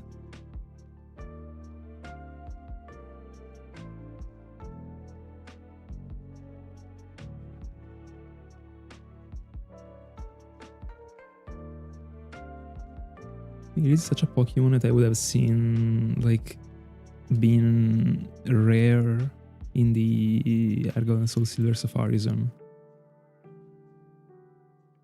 Feels super strange that you can only get Mantyke in Gen 4 in this place or in the city right before the route I am in. Would have been a cool, I don't know, 5% in the wild, or even like 1% in the Safari Zone, I don't know. In Argon and Soul Silver. It is just like a melting pot. So it would have made sense.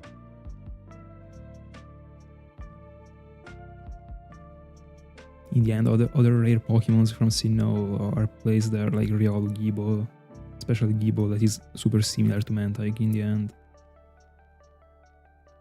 You can kind of find it in only one place, and it is pretty rare.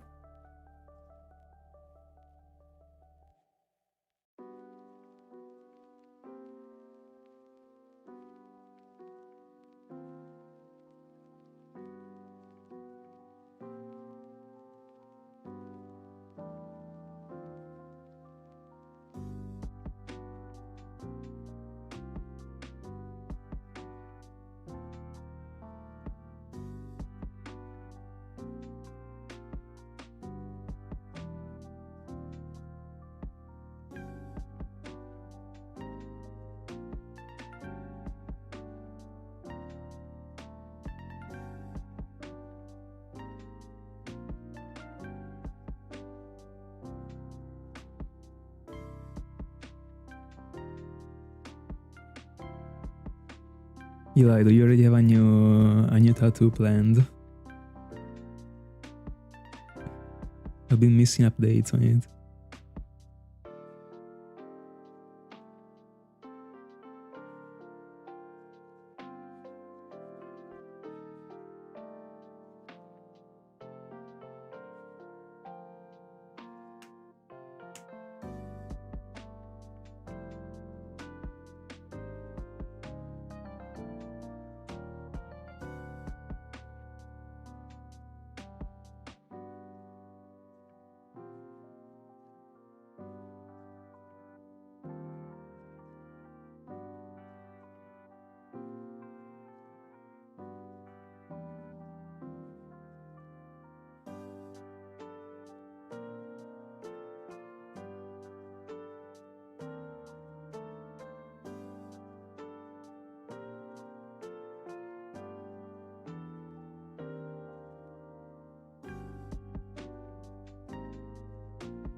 Is it 200s?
All right.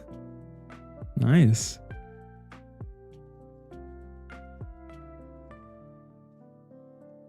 I was actually wondering when you just sent the update about the Nidorannound, in which place you were going for it.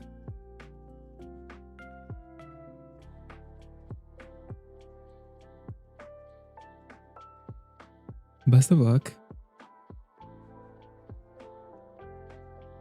How was it in Argon Soul Silver?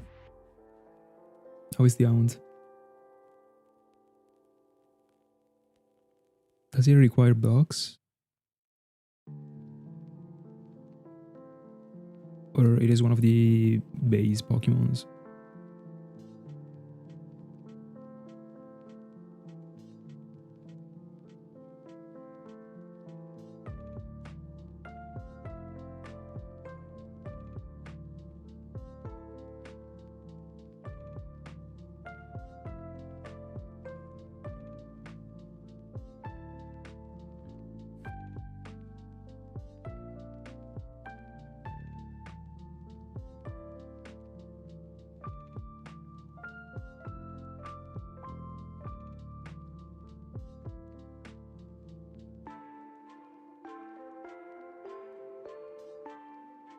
$63.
Okay.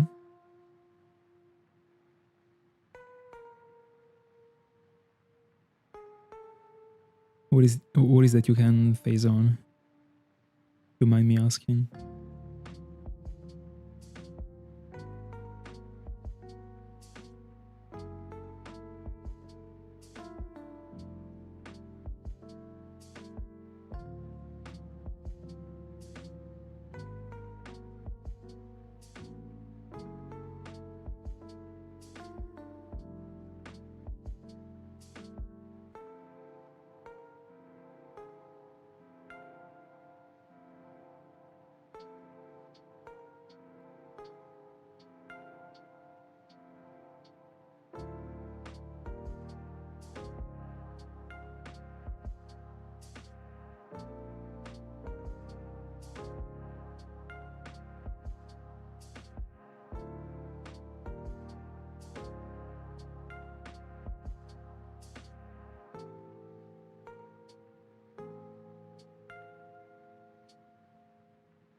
Hi, man.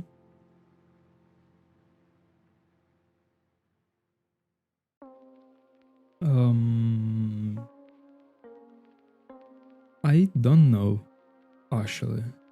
When it comes to playing those games on emulator, either like mobile or on PC, I don't really know if the game is being treated as if the battery runs or not. So I can't really help you.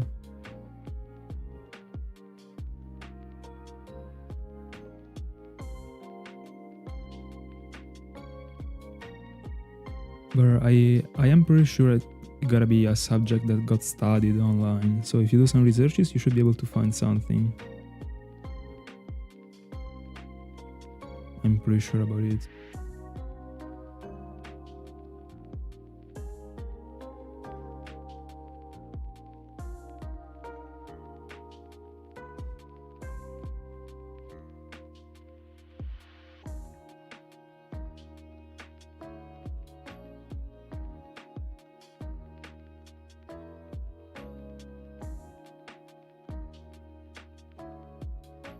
All right. Nice. Tauros in Gem 4.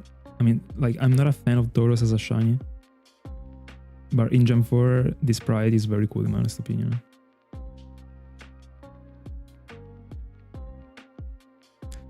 I remember when I found mine outside of the Safari Zone.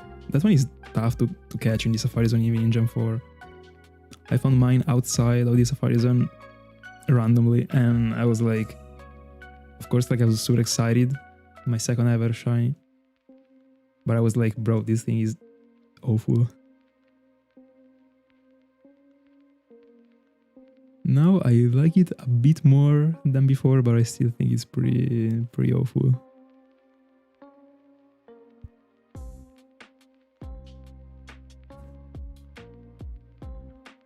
Anyway, how did you fail Zubat in the Safari Zone? Or it was like an accident outside the Safari Zone? No, yeah, not even close. Not even close. In Fire and Leaf Green, it is insane. I mean, the colors are still the same, but like the sprite is insane.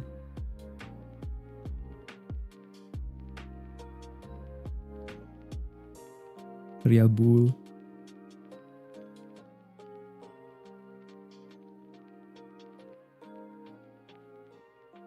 Anyway, Houndour is great.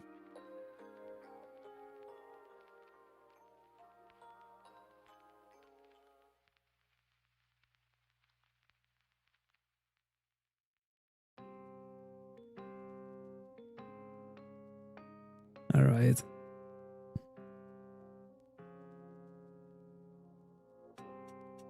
And it was first phase.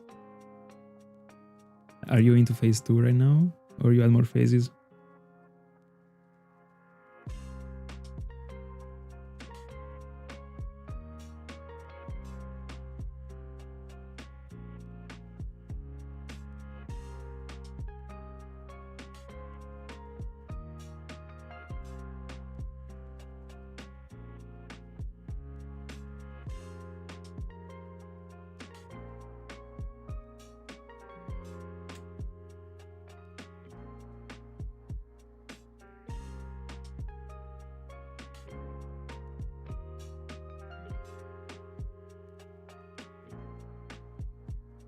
GL.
How bella looks. Grinding, bro. Yes, sir. Yes, sir. This one is mine.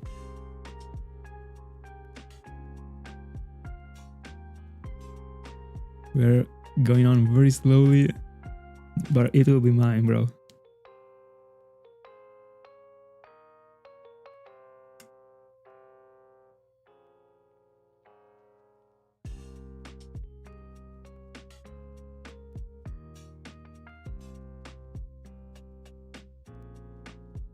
How is it, bro? How are you doing?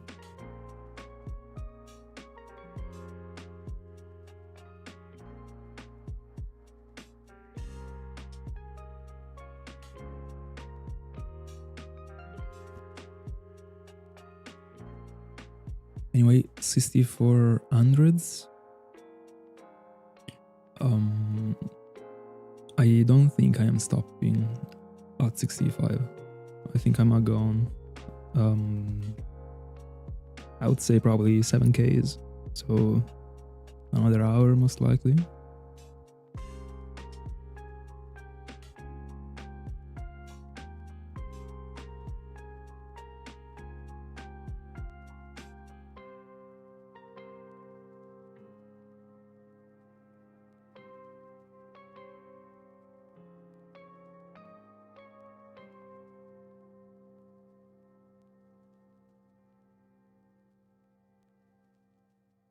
It's time to stop focusing on collecting stuff and start collecting shinies again, bro. You already know.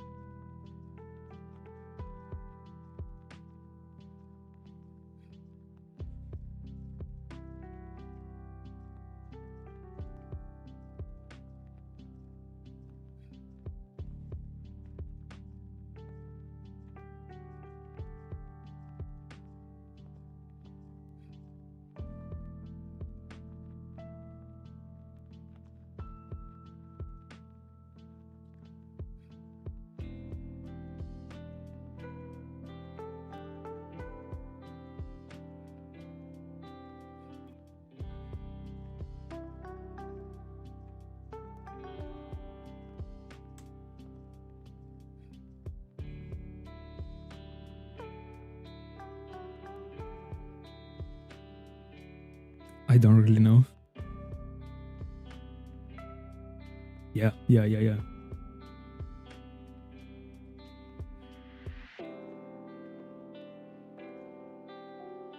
Like, I suppose. You never know. But I'm not the right one to ask to.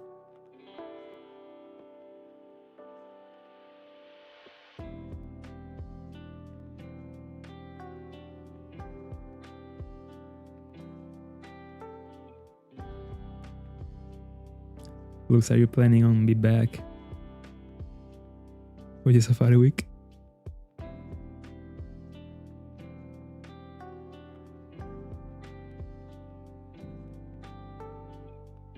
Would you like the Safari Zone in Gen 5 looks? Considering it is your generation.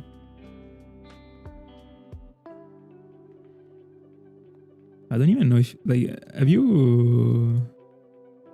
Like, what is your relationship with the Safari Zone? Like, do you like it? Do I?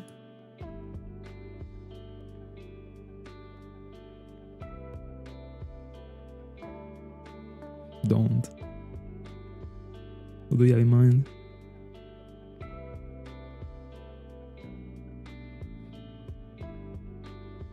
Do you want to find another Krogang?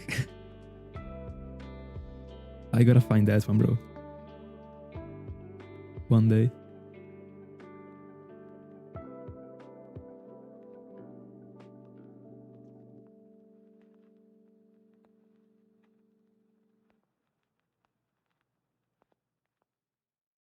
By the way, just like half an hour ago, I was talking about how, in my honest opinion, Mantyke should have been available in the Argol and Soul Silver Safari Zone, unironically.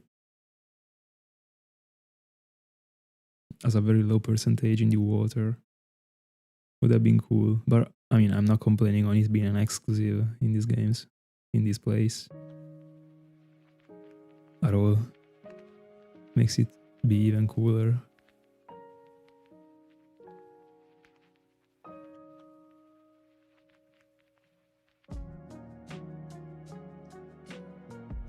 I agree. I am going for it just because of the live index. Not because I like it, because there are many other things that I like more. But I like it. It's cool. And I love these type of hounds. So it definitely deserves more love. It's cute.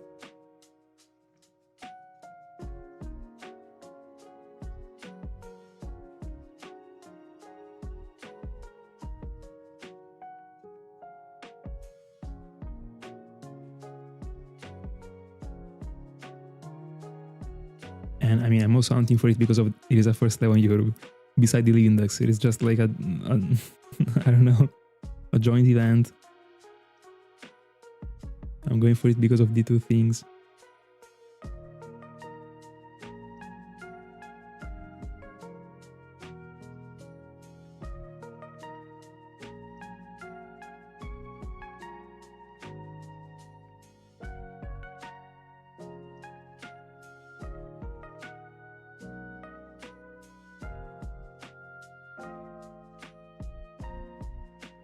By the way, Lux, tell me what do you want to do in the Safari Zone?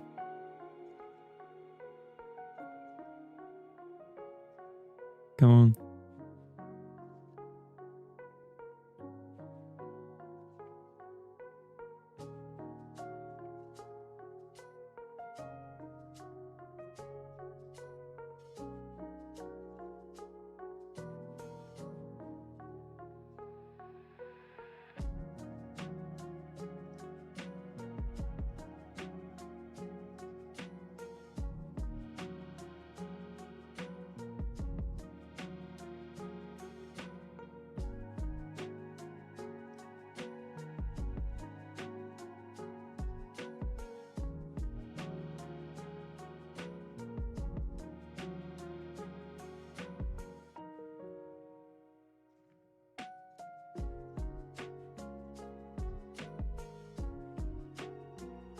Right now, what I think I would be on if this one wasn't part of the live index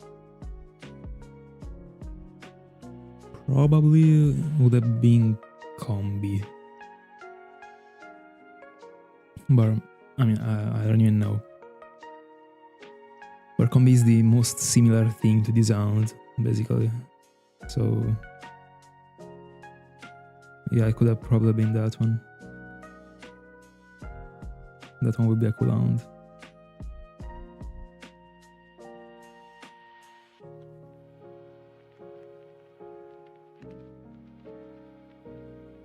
I would like to do something special. I mean, special, like a bit different, but nothing too special.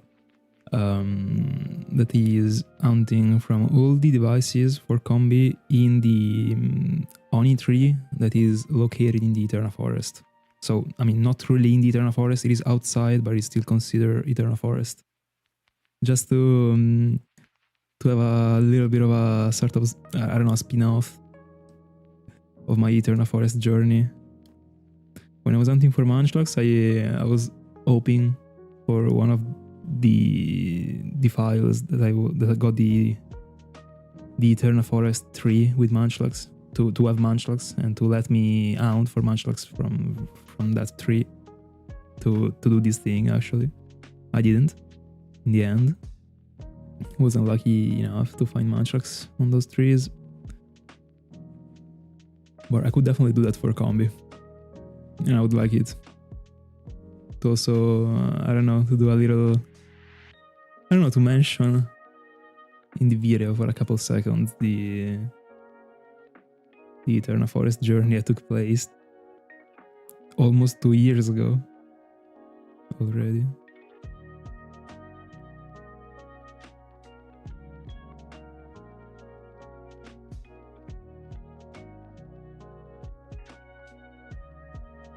$6,500.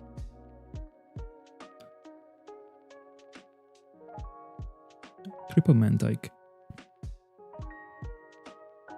We got triple Mantyke thrice so far. Still looking for quad.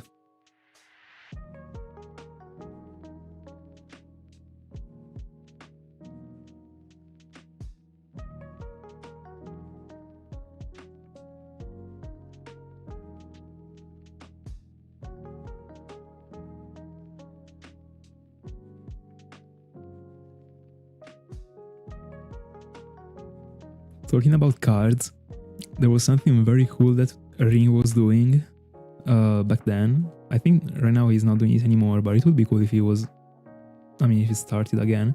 Every single time he was finding a shiny, he was buying a card of that shiny and like he was placing it in a binder and kind of like giving life to his shiny collection with cards. Very cool idea, actually. If only cards weren't this expensive.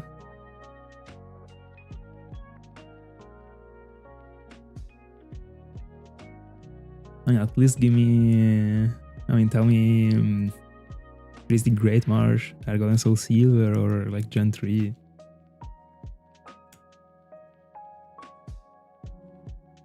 Come on. I'm not gonna steal you the Hound, don't worry. Don't even know if I will ever Hound in the Safari Zone this year, actually. And I mean, if I will, it will be in the Great Marsh for Krogank again. 2-phase into it.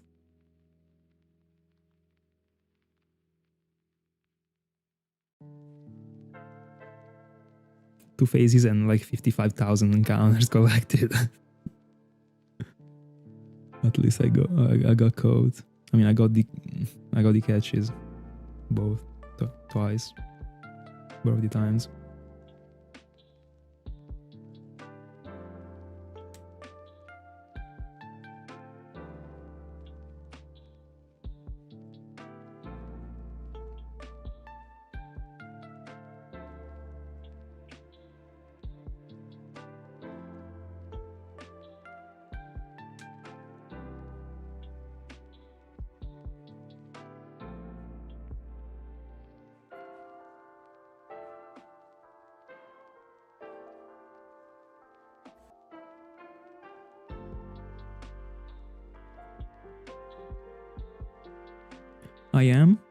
I saw that, but I'm not a big fan of Funko Pops. Yeah, but I saw them. I think the Zoro one is cool, even if it's a Funko Pop.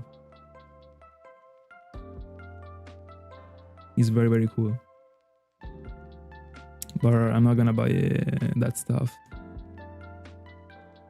I'm still not at that phase of like collecting whatever thing is. I mean, features Luffy yet. I only go for things that I really like if I'm buying them. But if only it wasn't a Funko Pop. But still, Zoro looks very good. If Zoro was my beloved one from this show, I might have thought about it. Or I remember the past year with the Pokémon eggs. I was looking for Snorlax, but it was just like I was doing it for fun, kind of, because it's nothing that I was really caring this much. I'm not that much in love with Snorlax. In the end, I found this damn thing, and I remember that like it was bro. I never felt more like it was super weird to actually bring a freaking thing to weight the eggs at the supermarket. I tried to do it like in the smoothest way possible, but in the end I just went to the place in which you actually weigh the vegetables, and I had like, I don't know, 4 people behind me waiting for me, and I was actually freaking weighting the egg. But it was cool. Not looking for doing it again unless it is something that I really care about.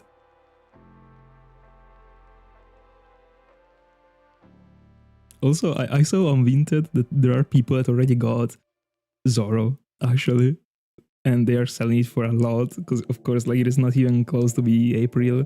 Or, bro, how do they even get it already?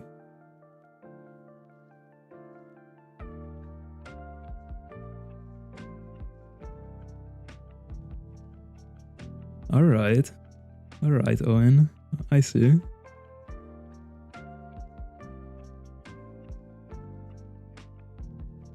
I gotta try and predict it. So, it is a... Oh, but you also said Ruby and Sapphire. I was about to say it's one of those areas that is only available in Emerald. But you're just baiting me right now. You wanted to write only Emerald, but you wrote also the other two, just to try and bait me, but I won't be baited. It is Emerald. Alright. 1000% the area in which there is like Heracross. I don't know. Not too familiar, but the one in which there are like rare Pokemons. I don't know, like Gligar, those ones. Miltank.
Actually, knowing you, if you were, you would have like probably an entire room of Funkos.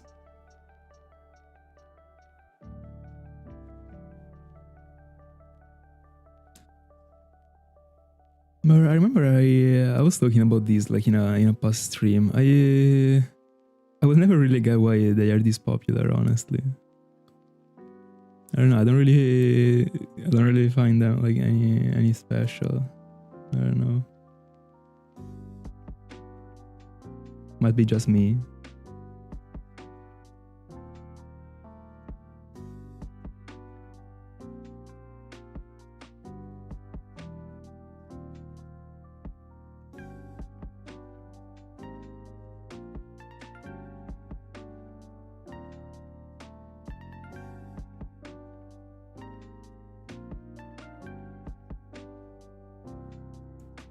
You are right, by the way. But these they are pretty good in quality. I'm not even gonna lie, considering they are from freaking eggs. Actually, it is cool. If only it wasn't Jigglypuff, but it doesn't look bad. But I would have preferred Snorlax.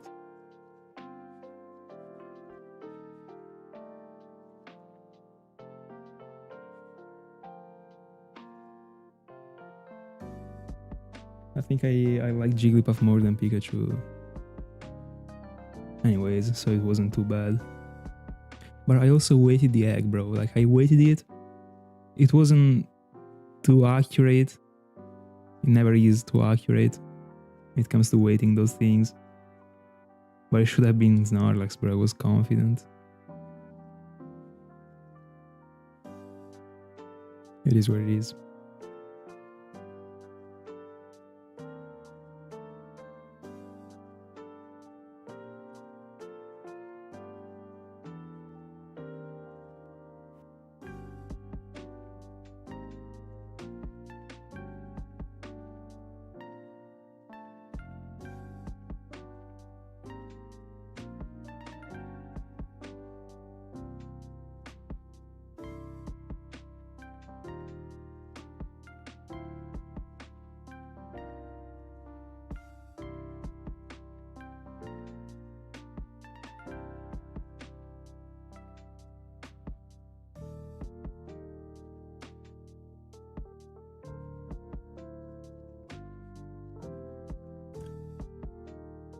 Hi, man. It's going great. Thank you so much. What about you?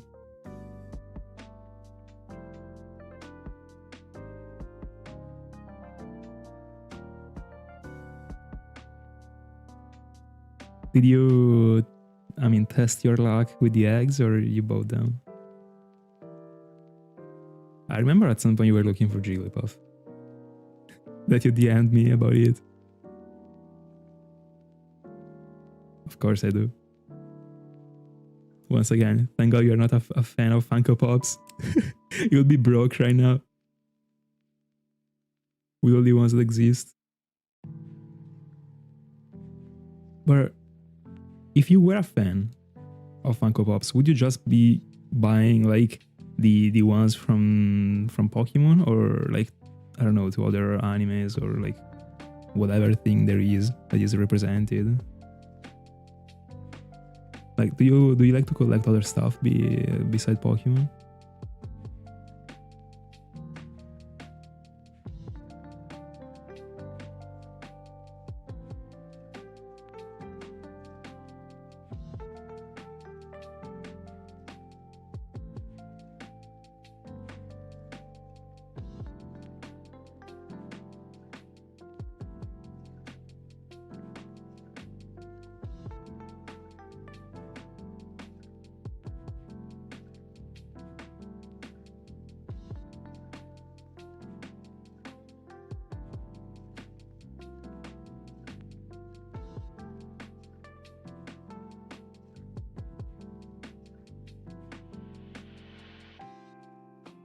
We're already at the end of the first month of 2026, by the way. Like, only a week apart.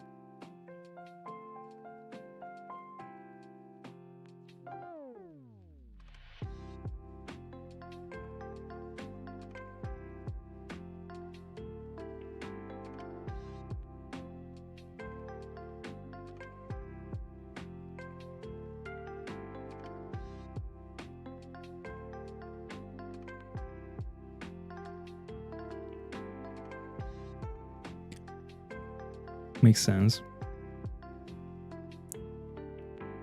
You would be on your way to buying another room to extend your house in order to to make other stuff fit in.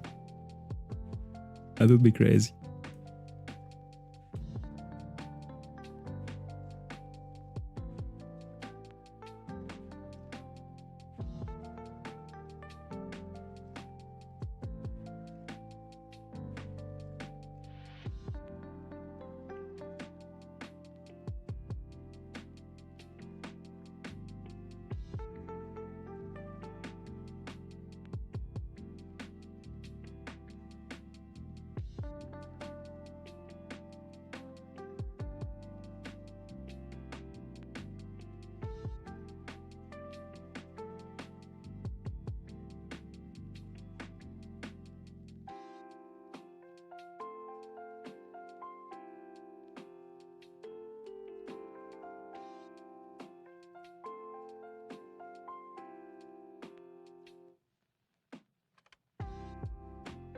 No, yeah, at all.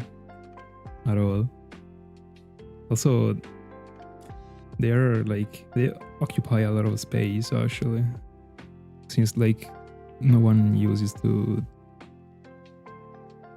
unbox them.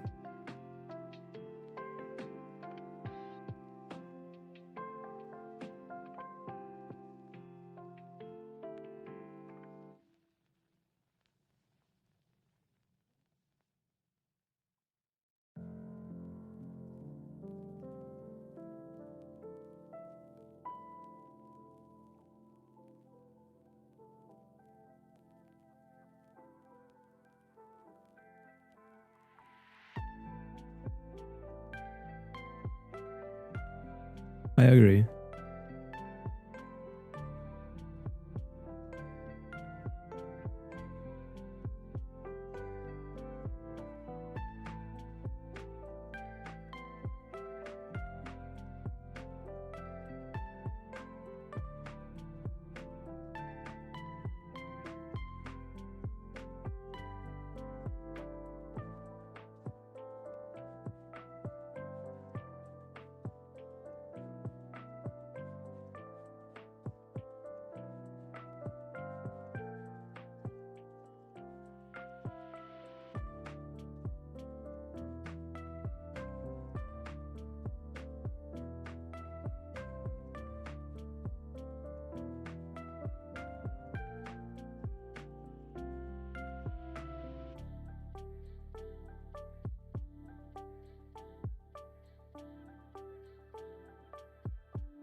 I agree.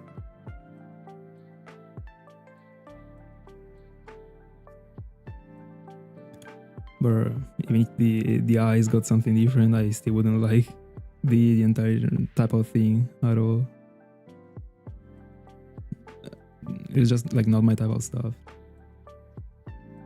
Not my cup of tea. Like the in general, like the shape. I don't know. Literally, like the shape is the same in every single one. Then like some of them got like the. Of course, they are like kind of like customized depending on the character they are representing. But I don't know. Like I love way more action figures. Of course, I think at least they are more expensive. I'm pretty sure they are more expensive.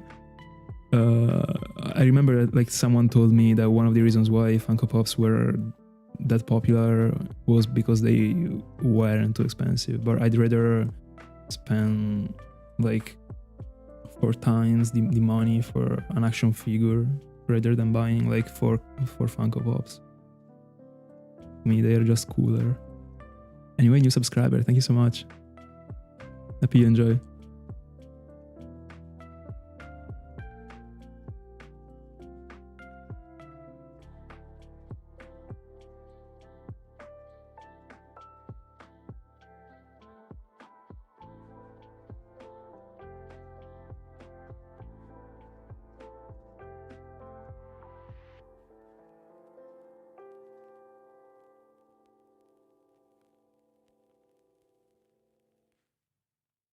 By the way, guys, if you were ever looking for action figures, make sure to check out Vinted because it is insane and you can find stuff for so low compared to like don't buy them in stores, especially from IRL stores. They're just gonna rob you, or at least in Italy.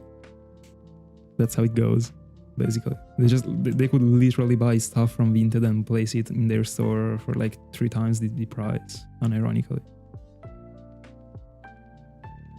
You can really find amazing stuff on Vinted for very low. You can satisfy that little guilty pleasure of yours every once in a while without like really being throwing money away. But I mean, as long as you're satisfied, it is never a waste of money. But there are really good prices in there.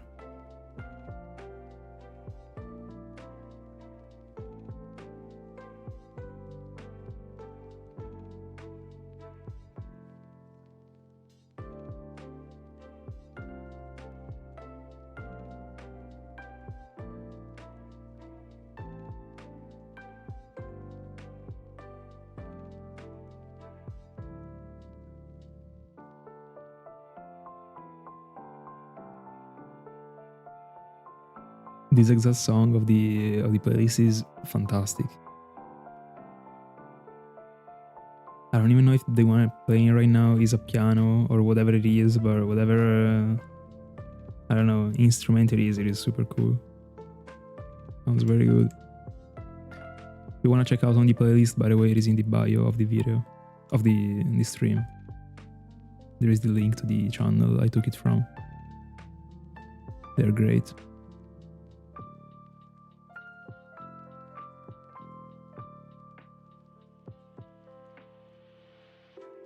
I already used many playlists from them.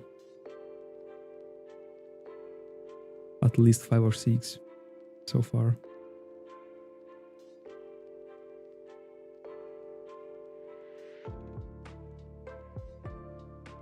If I remember correctly, this playlist is from Game Chops, and there are many Zelda playlists from there that are very good. And other stuff.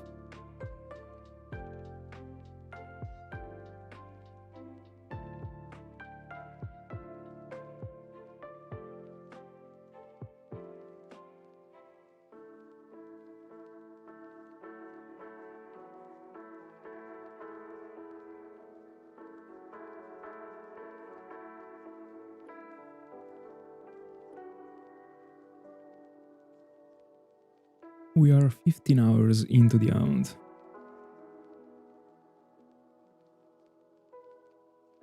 So by the time I get to 20 hours, we should be at the odds, kind of. Not too bad. I would have expected better, actually, considering I'm on 5 devices. But it's okay.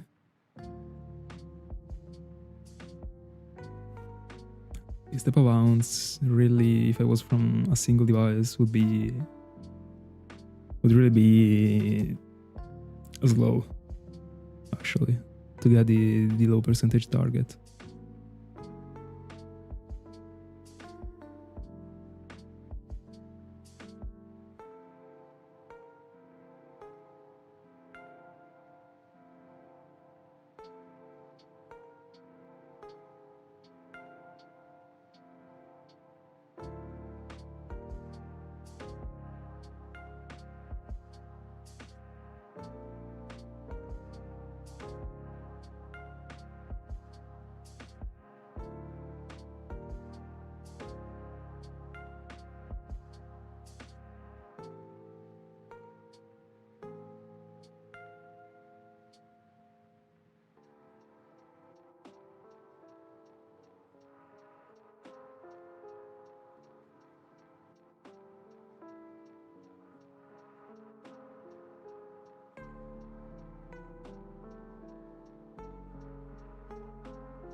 Another triple Mantyke. I also got another one like a couple minutes ago.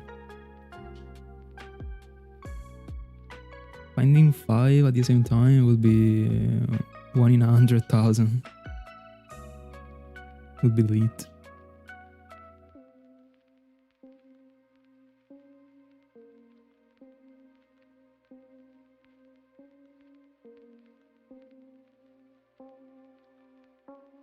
I mean, 5 at the same time on 5 devices. If it was 5 from 6, it would be higher, of course.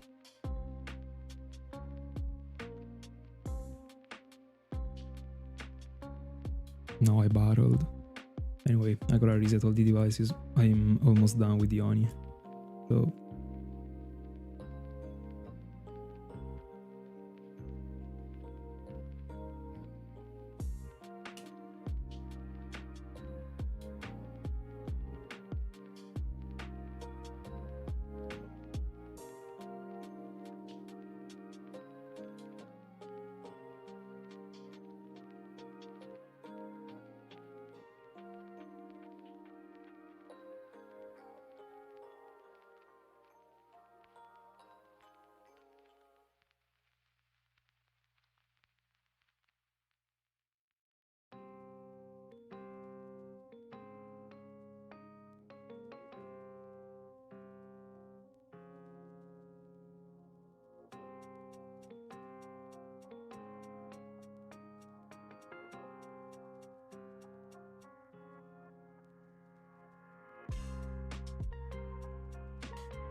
68.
Uma bella bigia.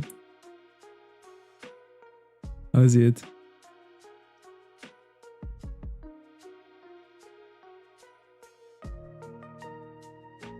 Anyway, not for long still. Could be like, I don't know, 15 minutes, 20 minutes, just getting to 7,000. I've already been streaming for a while. Long day. I mean, now you can rest.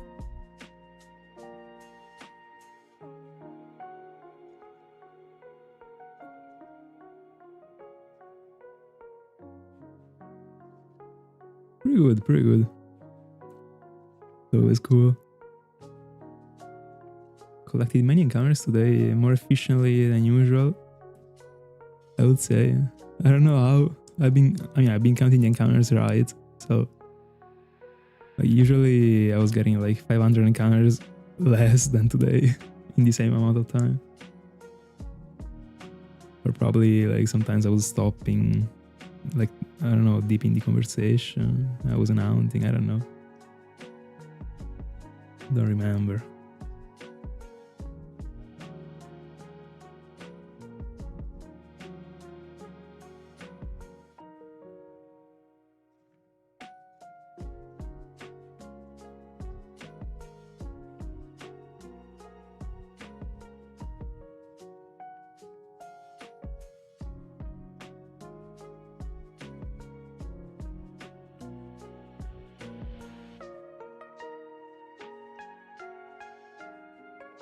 How's it with the ounce?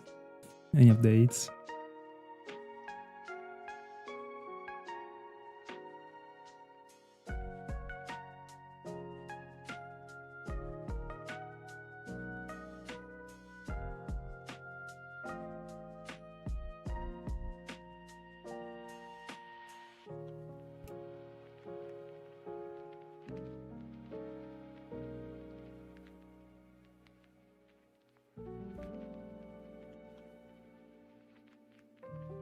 It's unfortunate.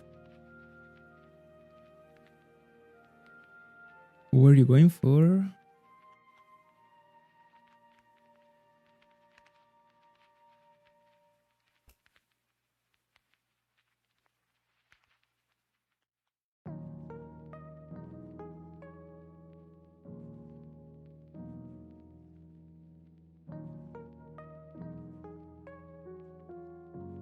Alright. Skid is a very interesting shine. Very unique for sure.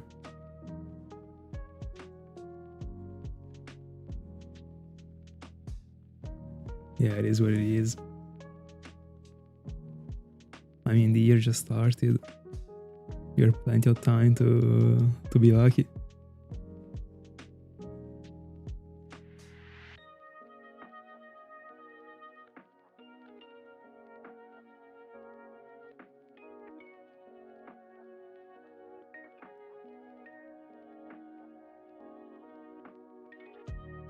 Bella Lore, how's it?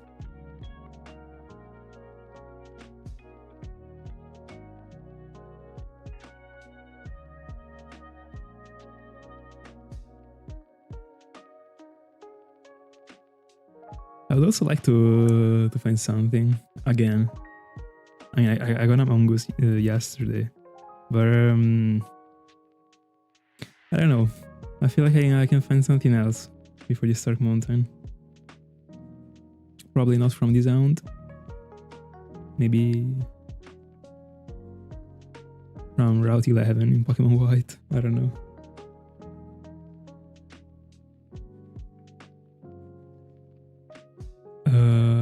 I don't know the game. But makes sense. Great. All great. Been collecting almost 2,000 encounters today for Mantyke. Once I get to 7,000, we are 2Ks into it for today. No, I'm going for Magnet Pool. It's just like way too convenient, actually. I wouldn't... Like, I'm fine with going for 5%, 1,000%, but only if they are like not only available that way, but they gotta at least be rare. I wouldn't go for a 5% that can easily be found way easier. You know, that's my philosophy when it comes to it. I would have preferred for Bishop to be a bit lower than 52.5 with Magnet Pool, but it is what it is. I would have liked way more 30 or 20, would have been fine. But it would have been a waste to go for it as a 5%. From my view. But I mean, I've been phasing already twice.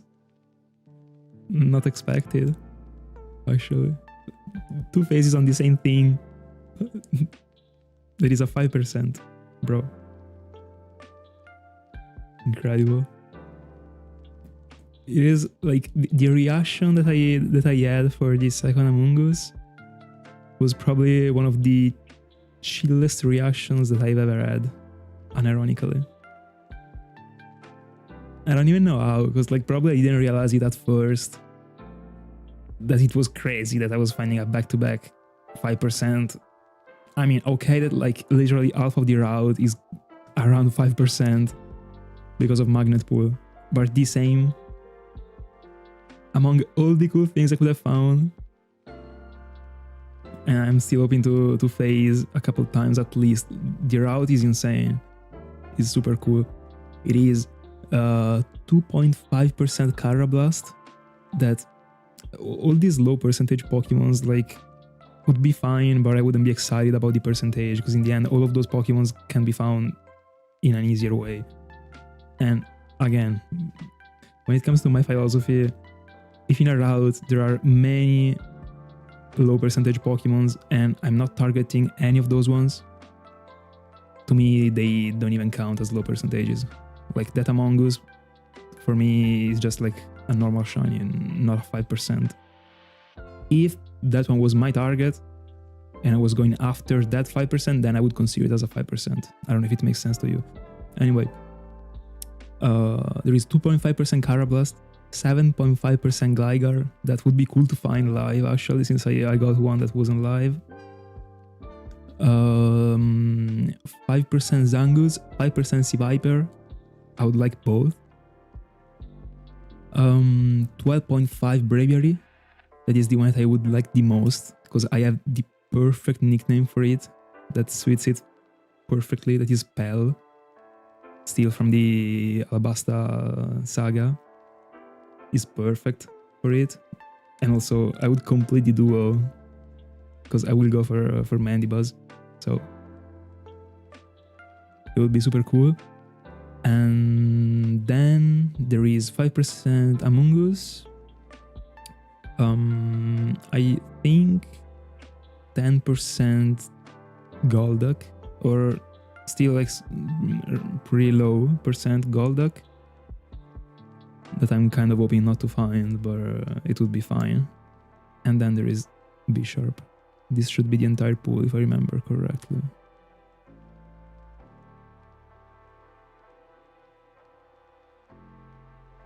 And I'm really hoping to phase on like Zangoose, Seviper, Braviary, Carablast. I would love it. Not because it is rare, but Escavalier.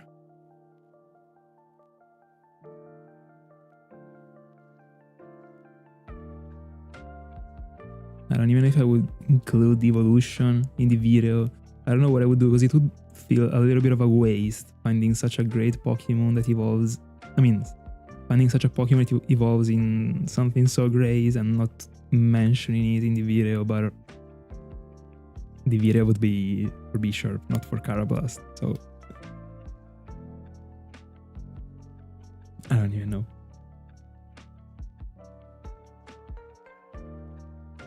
But I don't think I'm finding Carablast, honestly.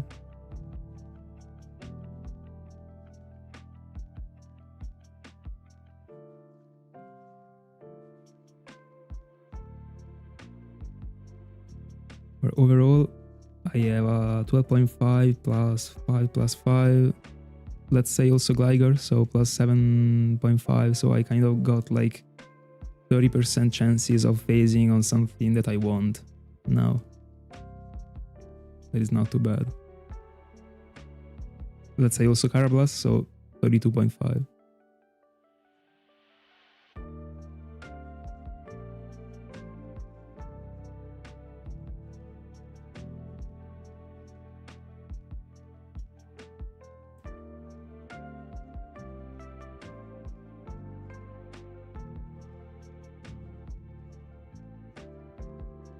I think that seeing Braviary coming across the screen as a shiny would be absolutely insane, because it is just so big with those wings. Like, it would be majestic to see, I think.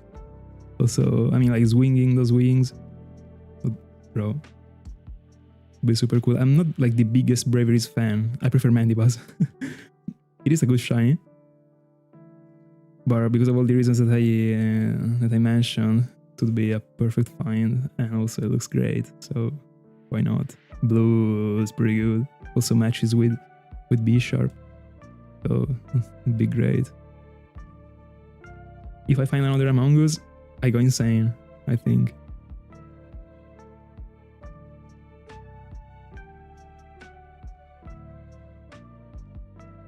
It would be unbelievable at that point.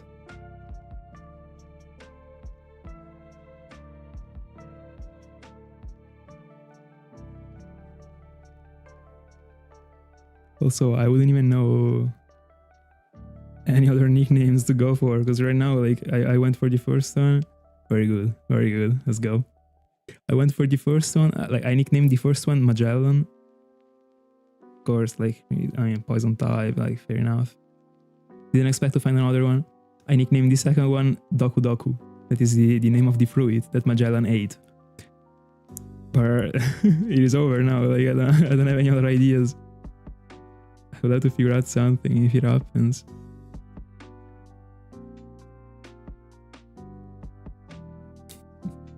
I don't know, we'll name it Impel Down. I don't know. It would be super weird.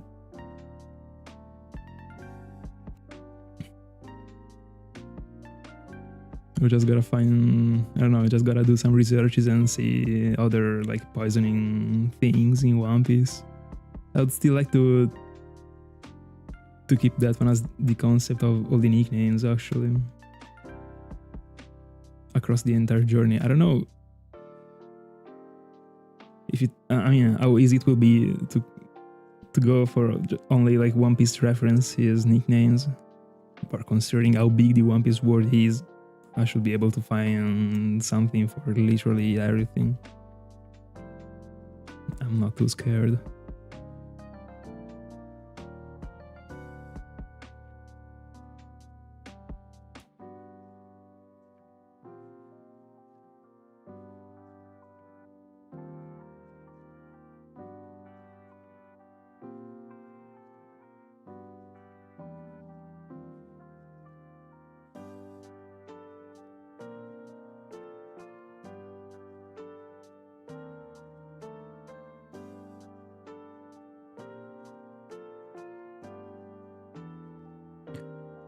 You're right. That's a great call. Alright, still hope not to find another Among Us. But in that spot, that would be life-saving. Nice. Let me see. Let me see if I find it.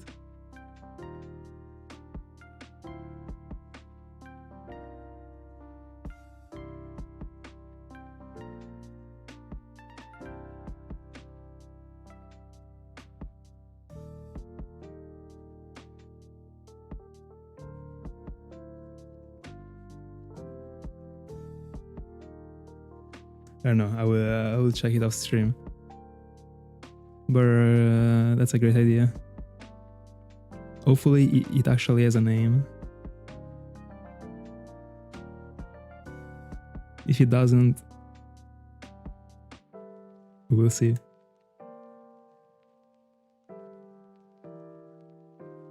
I don't remember the color of that mushroom. If it happens to be purple, it would be crazy.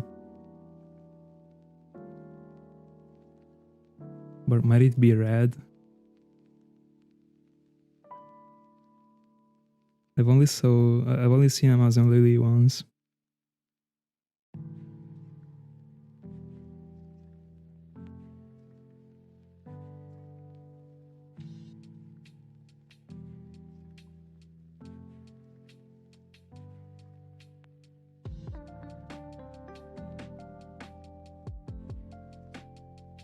By the way, I also had an interesting nickname for Golduck, in case I was finding it.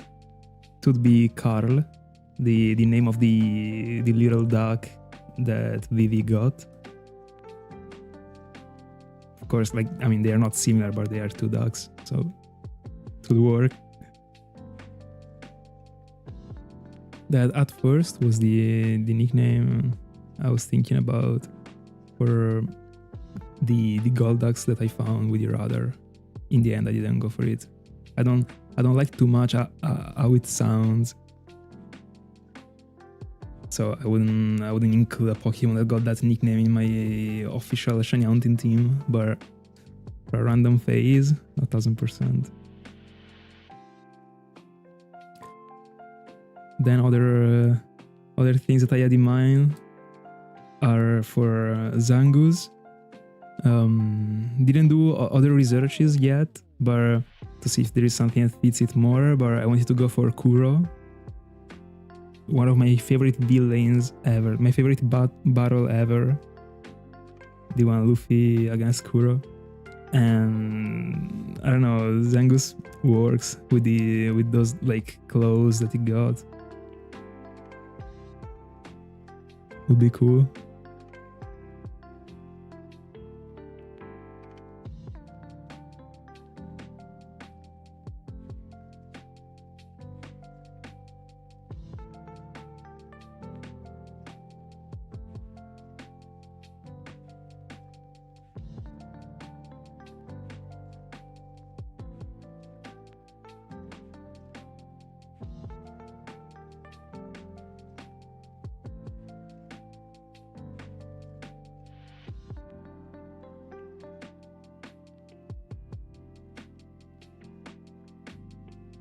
For these Pokemons that I'm going for right now that I could find, I already have all the nicknames in mind. Or, I mean, just one nickname each so far.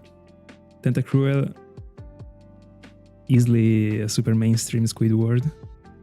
In the end, I will find this many that I mean, at some point I will consume every single nickname. And Amilcare for the Pelipper. And, I mean, Mantyke would be Floyd in Caps Lock as always. But Amilcare in Italian is crazy. I love it.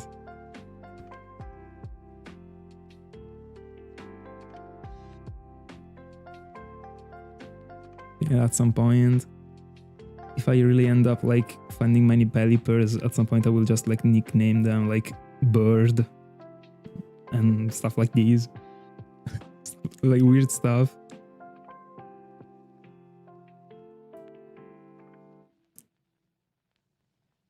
No. Anyway.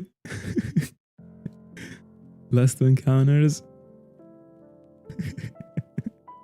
With the double fire emoji. Last two encounters, let's see. We get away with any emotion. Any last minute emotion. I don't know if the Arceus shenanigan will ever be repeated.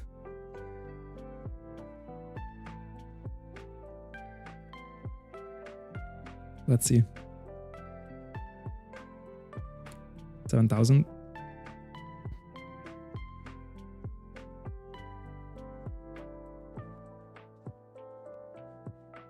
And we got nothing. Anyway, guys, that's it for tonight. Thanks so much for being in my company. I enjoyed a lot this stream, as always. Collected many encounters actually this time. Close to the odds. Next time we're definitely breaking the odds. So yeah, that's it. Take care, have a good one, and see you in the next one.